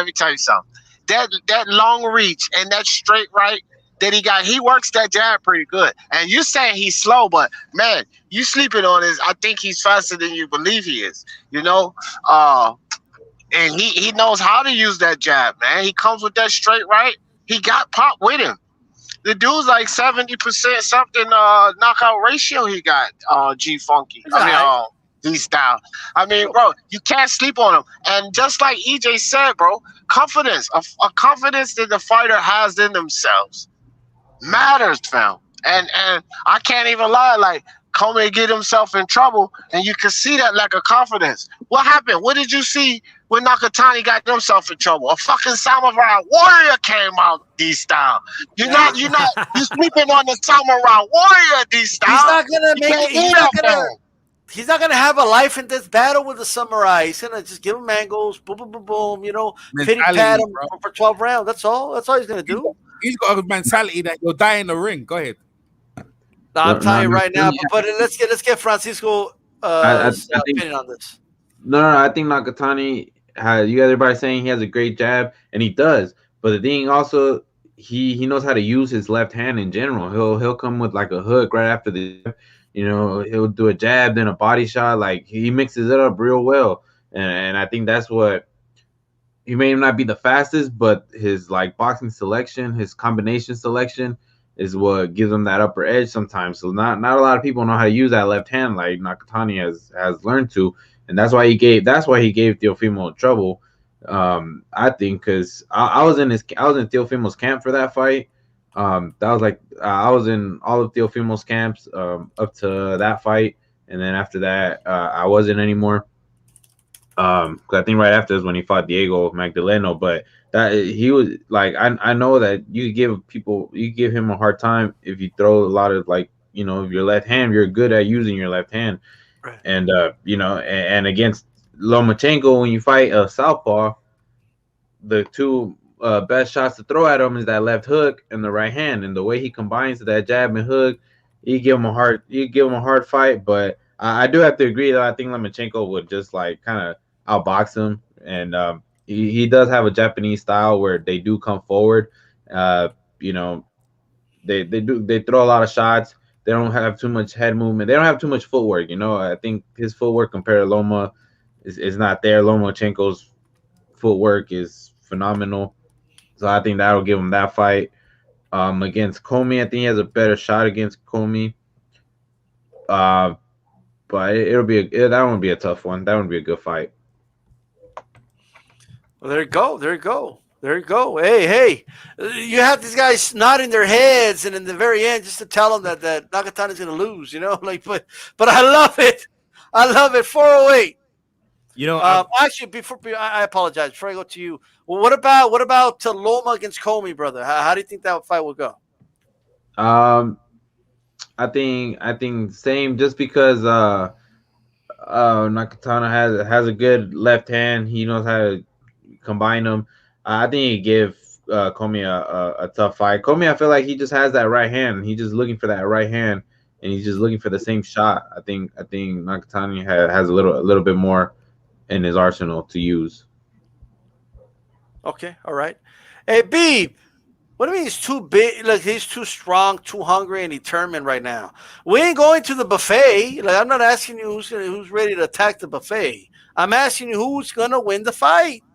Being hungry, and I get all that, the will to win, but is that enough if the guy you're facing is just too technically good for you?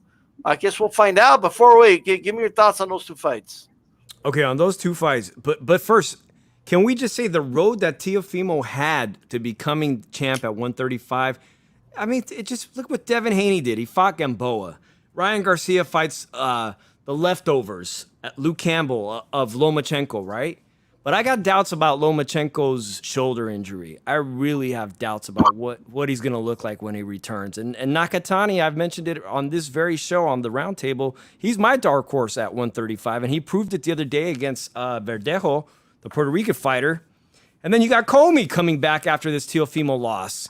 I mean, the guys that Teofimo went through are just fantastic fighters. And meanwhile, all these other guys calling out Timo, their resumes are razor thin. I kind of favor Nakatani right now, and if it's true that Lomachenko is thinking about moving back down to 130, I think that's actually a great move. I mean, there's some great fights for him to.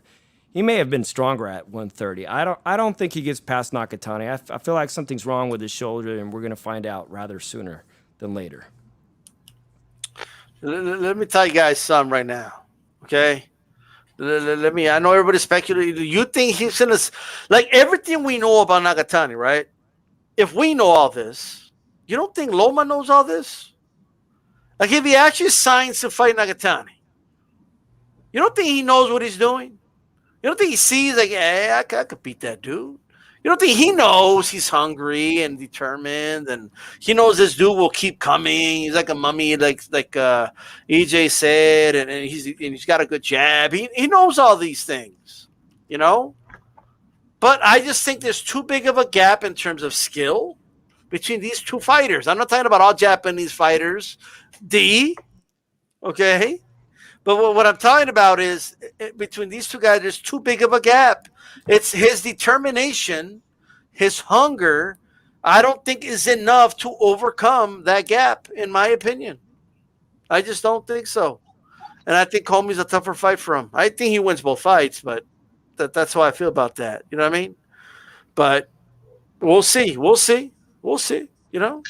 I think Nakatani beats Comey up. D-Style, what about that? Yeah. I don't know if he could take that power, bro.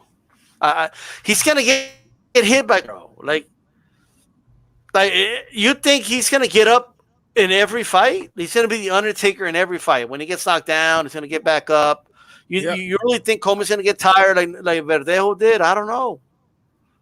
Is that his game plan every fight? To will himself to victory in every fight? That break. No, I don't think he'll have to, because I feel like Felix Verdejo had better timing and was more technical than Richard Comey is. Hey, that breaks your heart though. When every time someone keeps you knocking them down, they keep getting up. That'll break your heart right there. And that's what I'm saying. Like, he being knocked down and knowing that he can get off the floor and give you an ass whooping. That's not the guy I want to fight. That's what I'm saying. Like, you're looking at him getting knocked down. I'm looking at how he comes back when after he's knocked down. He bring hell with him, and that's the make of a fight, and it shows his character. And being willing to take anyone at any time. I'm rolling with that dude right there. That's the one I'm going with. And you look at the complacency with Lomachenko. He's looking at Teofimo Lopez. he may be overlooking him. Looking, I'm gonna come in there, I'm gonna play around, I'm gonna jab, I'm gonna switch southpaw, orthodox. No, man. No. This dude gonna pull it on you. Yeah, he might make him look sloppy at times, but at some you're gonna have to stand with him. And when you stand with him, then you're gonna know what time it is. Nakatari, to me, he's one of them guys like Indian Chi. He's one of them dudes there, them Asian guys there. Who's that guy? Dooku Kim. They don't care about dying. You can see it in his mentality. Their mentality is literally are dying in the ring. If I lose, they look like they're gonna do what's that thing on the seppuku? When them Japanese guys they stab themselves in the stomach and cut their heads off. That's what he looks like to do when he wants to if he lost though. So I'm going with that guy, DStyles. But you make a good point. Well, first of all, I have not heard that about Luis Neri. I'll have to look that up. That's not a good look if he's shrunk during an interview. I don't know what's going on. But hey, I've been hearing that he's in the strip club at 3 a.m. and deleting the posts at 9 a.m. So I don't know what to say about him. I just know he's a hell of a talent, and if he stays focused, I don't think anybody can stop Neri. But hey, that's a different story. Yeah, you guys didn't convince me. I think I got Loma still. Is there any shame to Loma taking a tune-up after this serious shoulder surgery? I mean, the guy deserves. Not at all. I think. I wouldn't be offended. Nakatani's a tune-up. Yeah. I wouldn't be offended at all if he took a lighter match than Nakatani. I mean, I'm not mad at the fight at all. It's a good tune-up for Loma. You guys hear me in the chat? It's no tune-up, and D-Star, you kind of flipped the script on us because I don't know if the question was if Nakatani beat Loma. I thought it was if he was a better level of competition than Coleman, which was the better fight. I didn't pick him to beat. I think EJ might have picked him to beat Loma Tringle, but I didn't pick him to win the fight. I just think he's a better fight for Loma than Richard Coleman. What's going on, Beeb? What do you want to say to us, Beeb? What's going on, Beeb? Will you stop talking about Nakatani like he's a club fighter? Tell him, Beeb. He already proved he can hang. And Loma already admitted he has trouble with these guys, the height, the reach. This guy's telling you he's not even a lightweight. He shouldn't even be in the division. And yes, you think that torn labrum is going to be ready? Cut it out. The shoulder's practically hanging off at this point. They got to stitch it back up. The thing's already been operated on twice. You don't get better with age. You get worse. There's only a few people that get better than age. And that's like people like me. But I don't want to talk about me right now. Let's talk about Loma. The guy's got one foot out the door. He's done. Nakatani's hungry. Nakatani's got momentum right now. Nakatani's got momentum right now. This guy's hungry. He's better. He's a better technically skilled fighter than you think. He knows how to set that right hand up from the outside. This guy's not just a one-trick pony. You guys want to underestimate Nakatani. You don't got to open your eyes to the Japanese boxing scene. These guys can fight. Tell him, B. No, like I respect Japanese fighters, but this isn't Inoue we're talking about. This is Nakatani. You know what I mean? Like I'm just saying, like if you were saying Inoue, I would tell you the skills. I'm getting so tired of hearing about the footwork, the skills. He's been getting hit more and more. He's been looking worse at lightweight than he's ever been. With every fight at lightweight, he's been showing more vulnerability. This kid is hungry right now. He's on the rise. He's got momentum. The other guy's on the way down. He should be in rehab for at least a year for that shoulder. That shoulder's hanging off. It's hanging off. He beat. Come on, B. Like Linares knocked him down. Linares knocked him down.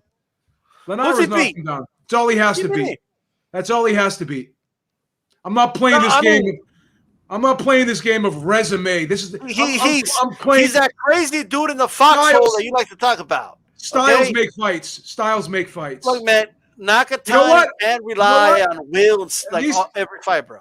At least that crazy guy in the foxhole, I can stand behind that guy, and he's going to be the one taking the shots, not me. Well, I don't know. I don't know, man. That's called self-preservation, Daddy. Because you're underestimating how good of a body puncher Loma is. Because he put Luke Campbell to a knee to the body. You heard him there. That's a tall 5'10" dude. This is gonna be just like. You really think he's better than Luke Campbell, Nakatani? Yeah. In this fight, in this fight, he is. Yeah, of course he is. In this fight, he is. Come on. Yeah, man. You got to stand behind your Yeah. countryman. Come on, EJ. Come Do you on. think now. Iran Barkley's a better fighter than Virgil Hill? No. You think he's a better fighter than Duran? No. But he beat Tommy Hearns twice. Styles make fights. Tommy Hearns was Iran Barkley 6'1". He was another guy who was a beast who kept coming forward, who was hungry, who didn't want to lay down for anybody. And Tommy Hearns lost to him twice. You fell in love. You just fell in love with the Cinderella story of Nakatani. That's what it is. I'm just telling you guys right now. You fell in love with the Cinderella story. It's what it is. You're underestimating. It's a feel-good story. I get it. It's not a coincidence. Everyone has a hard time with this guy. It's not a coincidence. No. It's not a coincidence. Well. Only time will tell, man, and his future fights. Styles make fights. Can I be honest with you? I think Comey beats Nakatani, but I don't think Comey beats Lomachenko. Yeah, Oh, boy. yeah, I can see that. Because Styles make fights. This is a bad style for Lomachenko. Okay, I mean, this is a classic case of falling in love with the Cinderella story of a fighter, and one guy just coming up. I agree. You're falling in love. You're like those Loma guys who are falling in love with the footwork. The footwork. Oh, look at the footwork. Look at this. He's got good footwork, B. Come on now. Keep it up. We're gonna put you on the ESPN panel. You're gonna be sitting right next to Joe Tessito with a cup of coffee. Yo, I like this guy. This guy's funny. You're gonna be sitting right next to Joe Tessito with a cup of coffee. Oh man. Well, we will see. I know Maestro sold. This is Nakatani's bottom for Loma. I get it, guys. I get it. You love you and Tim Bradley. You and Tim Bradley will be sitting there calling Ramirez. Meter. All right. With that said, shout out to Nakatani, man. He's made fans of a lot of dudes, bro. I'm a fan of Nakatani, by the way. I'm not hating on the guy. I just don't think he's Loma. All right? Nakatani's the truth. Stop sleeping on this guy, please. Well, let's talk about the big fight this coming weekend, guys. Berchelt-Valdez. You know what I mean? I repeat, Miguel Berchelt versus Oscar Valdez. Right? I've talked enough about this, so I want to go to the panel, but first let me just say this. Hey, yo, Valdez, that's a nice little crocodile you got right there, bro. A nice little gator. It's not so small. Those are going to look really nice when Berchelt puts them on. He's going to make boots out of your little gator right there. You know what I mean? After he's done with you. Let me tell you something. He's going to make gator boots out of your gator after he beats you. Yes, I said it. I got Berchelt by mid to late round stoppage, and I'm sticking to that, right? EJ, who's winning the fight? Mexicano, mano y mano. Who do you got? Man, I'm going with Berchelt, man. I ain't going to too much on it. I just like Berchelt. It's going to be a classic fight, but yeah, I'm going to go Berchelt, man, but that's all I got to say on that one, man. It's going to be a great fight. It's what boxing fans need and want. And listen, the best fighting the best. Let's get it on, man. Yeah, man, I'm going with Miguel Berchelt. That's what I'm going with. Hey, real quick, you got Godzilla or you got King Kong?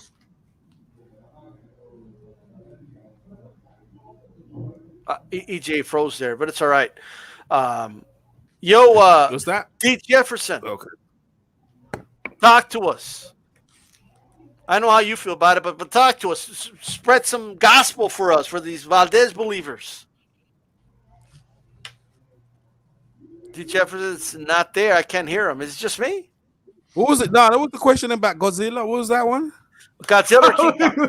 EJ. Oh, is that what their names are? Is that their nicknames? Yeah, Godzilla or King Kong. No, the movie's going to come out. Who's going to win the fight?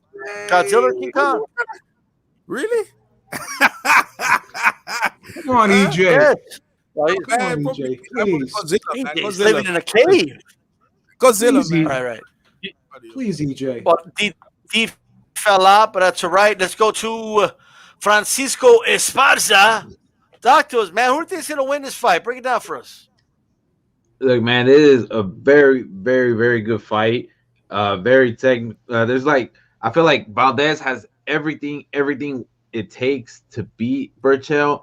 My only issue with this is that jaw, man. After he broke his jaw, any fighter knows once you break something, is like it's never the same. And like all the punches that are gonna be coming to Valdez from Berchelt has a lot of power in both hands. He's gonna put nonstop pressure. His defense is not the greatest, and technical wise, Valdez is a little bit better than him on that. But I just feel like this being like barely like what his second fight at 130. His first one was Velez, I guess, because the Lopez one wasn't. He was a 120. He's a 126 fighter. I don't know, man. I think he took this fight too soon. I think I got Berchelt on this one. All right. Hey, yo, guys, Godzilla is the A side, okay? Let me tell you guys something. Godzilla destroyed Tokyo. He destroyed New York City. You know what I mean? Well, what has King Kong done? He climbed the Empire State Building. Listen, that's all Godzilla's the king of the monsters. He used to run Monster Island, okay? King Kong, what was on his island? That's the B League, bro. Come on. Look at King Kong's resume and look at Godzilla's resume. Godzilla destroyed the United States Army and the Japanese Army. And he beat Monster Zero. He beat Monster Zero, the guy with 3 heads. There you go. Hey, Peep, talk to us. Who do you got in this fight, man? G Funky is making a good argument, but I don't see what he sees in this fight. I hate to say this. On paper, this is a great fight, but I think it's going to be one-sided. I think Berchelt is a guy that comes forward, and I think people just look at him as a guy that comes forward, but they don't really appreciate his skills. They don't appreciate how he sets up those shots, how accurate of a puncher he is, how good of a body puncher he is. And when he's coming forward, he's hard to hit coming forward. He's not like he just tries to walk through you and catch your shots just to land his like Valdez does. Valdez is a guy that likes to go in and out, and when he does go in, that's when he's most vulnerable in that pocket. That's when he starts getting caught in exchanges. That's when he starts getting his jaw broken, when he's trading on the inside. And Berchelt is that guy who's very hard to hit on the inside, very elusive on the inside, knows how to position his body better on the inside. Andre Ward made a statement one time. He said, a lot of fighters know how to fight on the inside, but they don't know how to defend on the inside.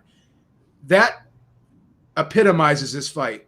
I think Berchelt knows how to fight on the inside as well as defend on the inside, whereas Valdez does not really know how to defend well on the inside. That's when he gets hit the most.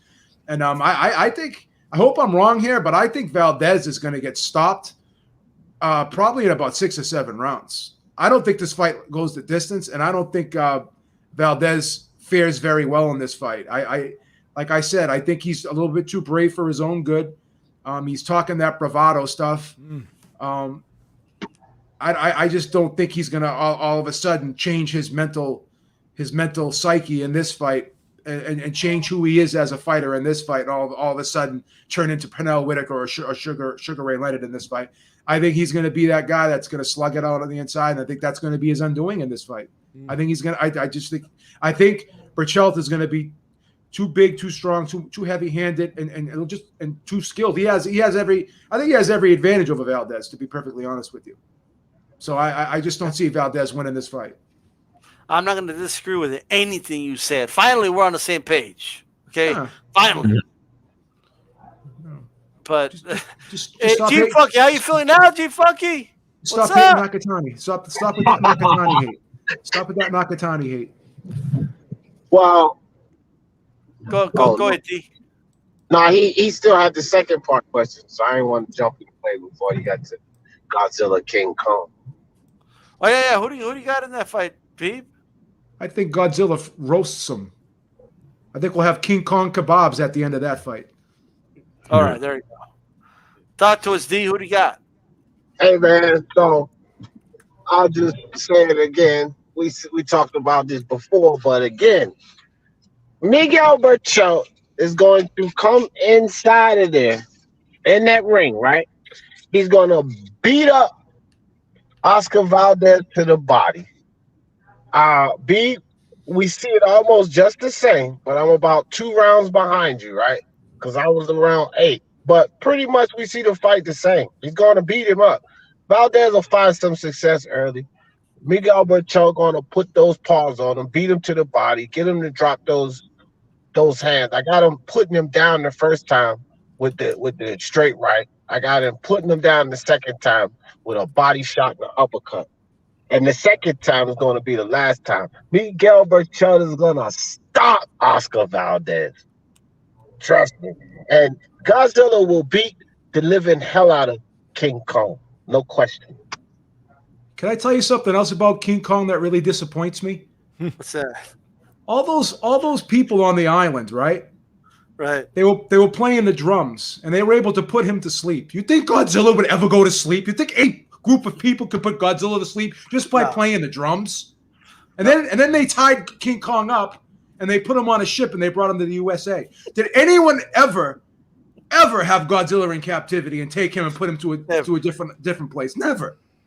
That just shows you right there.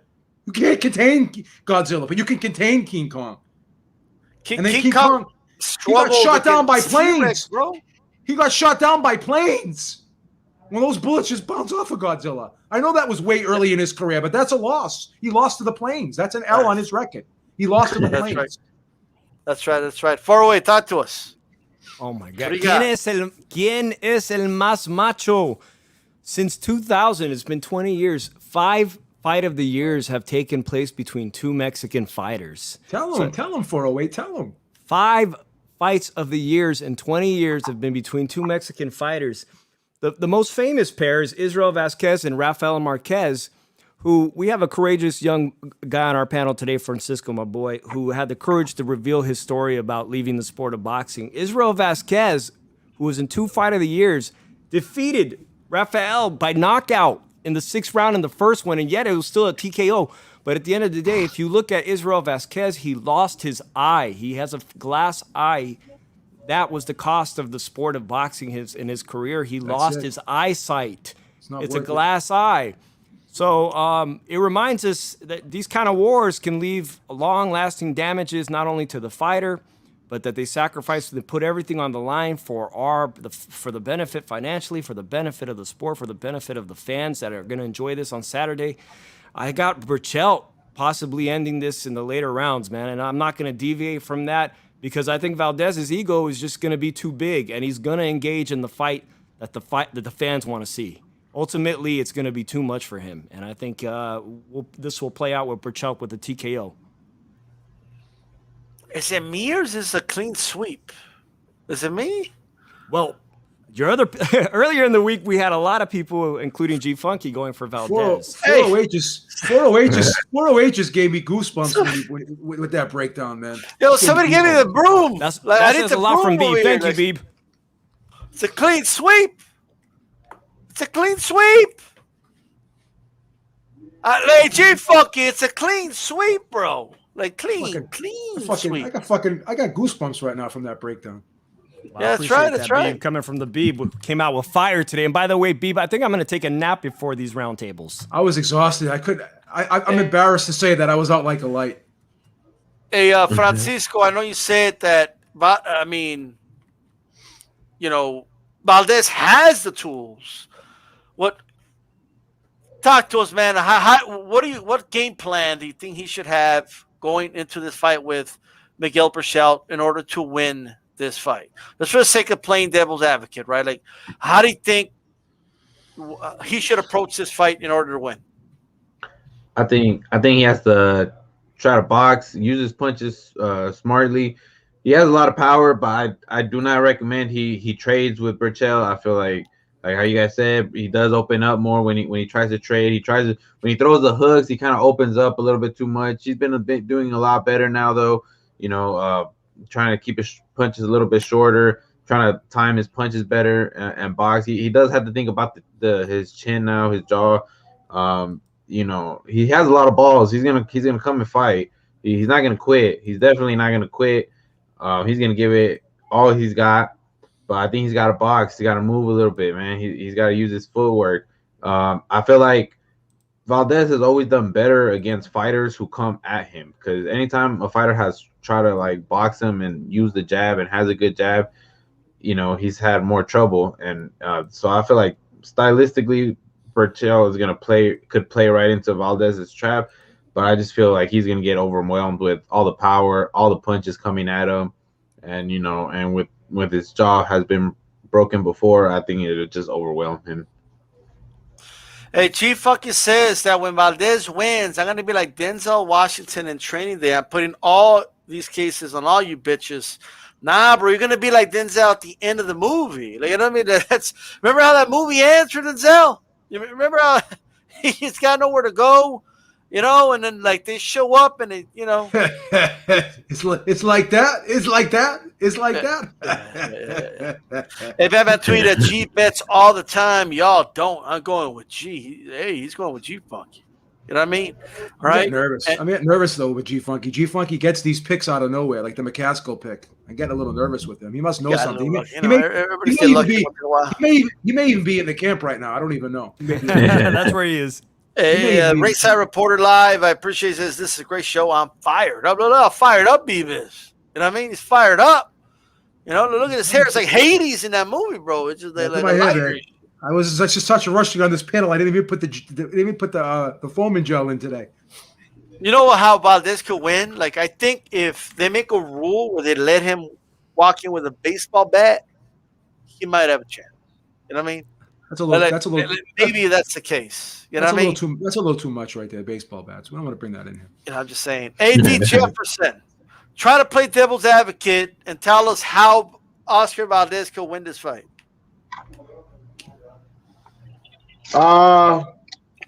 Lucky punch? No. No. I don't know, man. I wouldn't say a lucky punch, but he just got to be cautious. He could possibly get Berchelt hurt with a slip, like if he slips that hook and counter and get him hurt and possibly finish him. But I just don't know if he has the power to do that, man, because Berchelt's a tough guy. I mean, G Funky always goes back to that clip from when he was in high school and, he watched Berchelt, but we can't go from a clip 18 years ago, G Funky. We got to kind of think about right now. And I think Berchelt is a little bit, too tough, man. Oscar Valdez has won Venezuela, right? DStyle's all he has at 130. Like, he's not really done anything there, to be honest. So at the end of the day, he's still moving up, man. And Berchelt's a monster. So I give him a slim chance. Maybe if he gosh, I don't even know how he can win this. What if Berchelt wakes up the morning of the fight and he has like 103 temperature? He's throwing up the night before, and then he's sitting there hitting the pads before the fight. Then he breaks his hand a little bit. Then he gets in the ring. Then maybe Valdez could win under those circumstances. There we go. See, Beam just cleaned it up. Now he has a chance. I don't give him much of a chance, D-Style, to tell you the truth. I think Valdez is finished, man. No, for sure. Absolutely. Hey, man, this has been a great show. Before I go to final thoughts, anyone have anything else they wanted to add about the fight? No, everybody tune in this weekend because it's a lot of good fights, man. It's going to be a fire weekend. I got a question for the panel. Go ahead. Could this be a Mexican version of Hagler versus Hearns? Is that possible? It's going to be to one side. Is that possible? No. I think so, man. They both have heart. Hagler Hearns was competitive for one round, but then after that, Hagler just destroyed him. Yeah. I mean, I see what you mean. You mean like it'll be competitive and Berchelt just takes over and beats him up a little bit and knocks him out. Yeah. Like,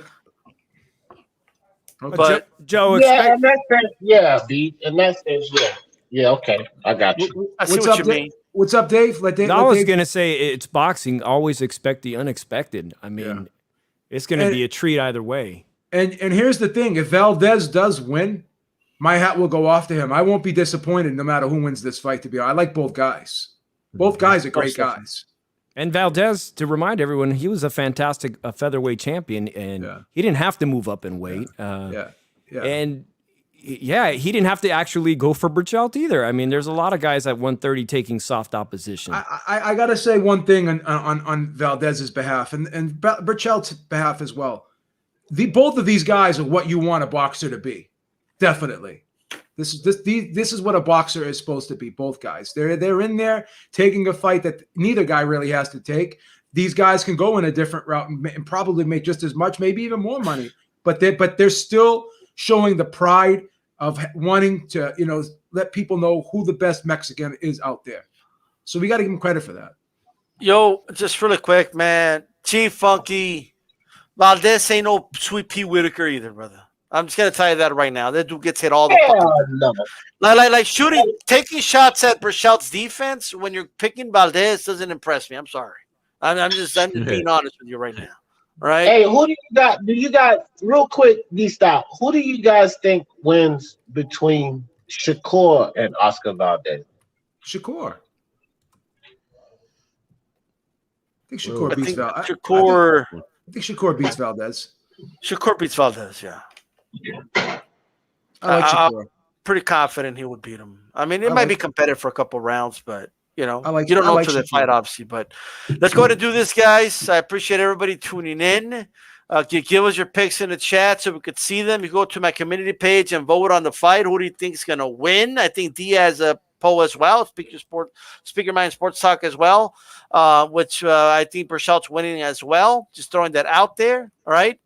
But let's go and start with EJ Boxing Live. Tell everybody where they could find you and give us some final thoughts. Yeah, man. Shout out to the panel, man. It's been a great debate. Obviously, the subject. Thanks for letting me come up with these styles. And obviously, shout out to the chat. Some great fights in the UK. On Matchroom card.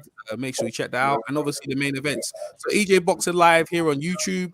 EJ Boxing Live on Instagram. And yeah, man, I really appreciate talking to you guys over there. And it's always a pleasure, D-Stars. Thanks very much. Most definitely, brother. And Beeb from Ringside Reporter. Give us some final thoughts, brother. Better late than never. That's what I always say. I was disappointed last week because the Joe Smith Jr. fight didn't go off. I was really upset. But this is going to make up for it this week, I think, this fight here. And also, I'm still thinking constantly about that Tyson Fury, Anthony Joshua fight that seems to be very close to being announced. I'm crossing my fingers on that one. So I think boxing's off to a great start this year. I think we persevered as boxing fans. I think the promoters, the boxers, I think everyone, the networks, everyone hung in there tough. And I think we've overcome, the adversity with the COVID. And I think moving forward, we got the vaccines out now. I think we have the potential for this to be a phenomenal year. Nothing could be worse than last year, but I think this year can make up for all of the loss that we had last year. So that's what I'm looking forward to right now. All right. Hey, 408, talk to us. It's only we can find you and give us fun thoughts. It's only fitting that the name of the network that a lot of us here are on is the Leave It in the Ring network, radio network, because these guys on Saturday night, I mean, in the spirit of Mexican fighters, they're going to leave 100% everything that they have in that ring this weekend.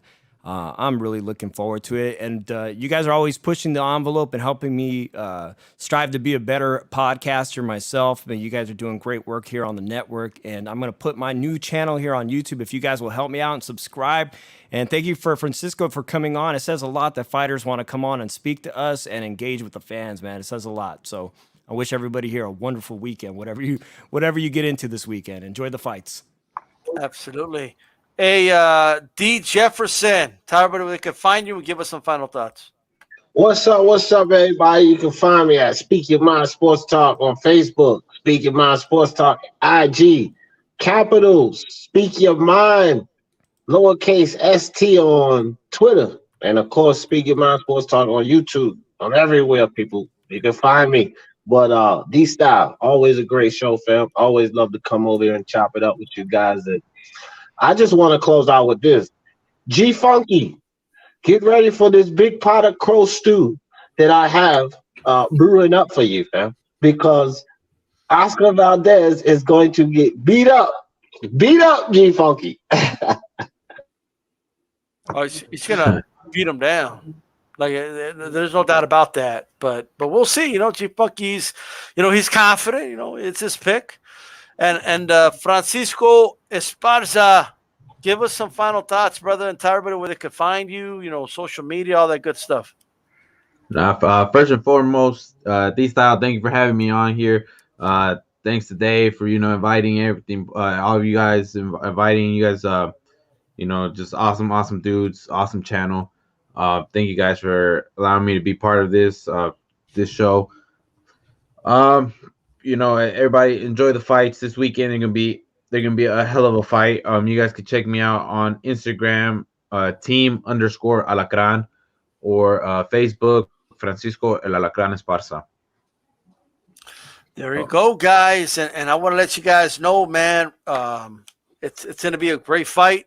It's impossible for this fight to not live up at least to the level of excitement that I believe it's going to produce for boxing, for the fans. I'm glad it's going to be on ESPN and I'm glad there's no college football, okay, to keep us from watching it, okay? So that's always a plus. And do not forget to check out Xander Zayas on ESPN Plus. Before that as well, I know people are anticipating Gabe Flores, and there's other fighters to look out for as well, of course. But don't miss Xander Zayas, who I believe is going to be the next big name for Puerto Rico. So do not miss that at all. Sub means subscribe, Box Girl. That's what it means. Like, go subscribe to his channel. All right. Yeah. With that said, this is DStyleBoxing. Keep it boxing. Don't go to Subway. Lomas going to be Nagatani. Peace out.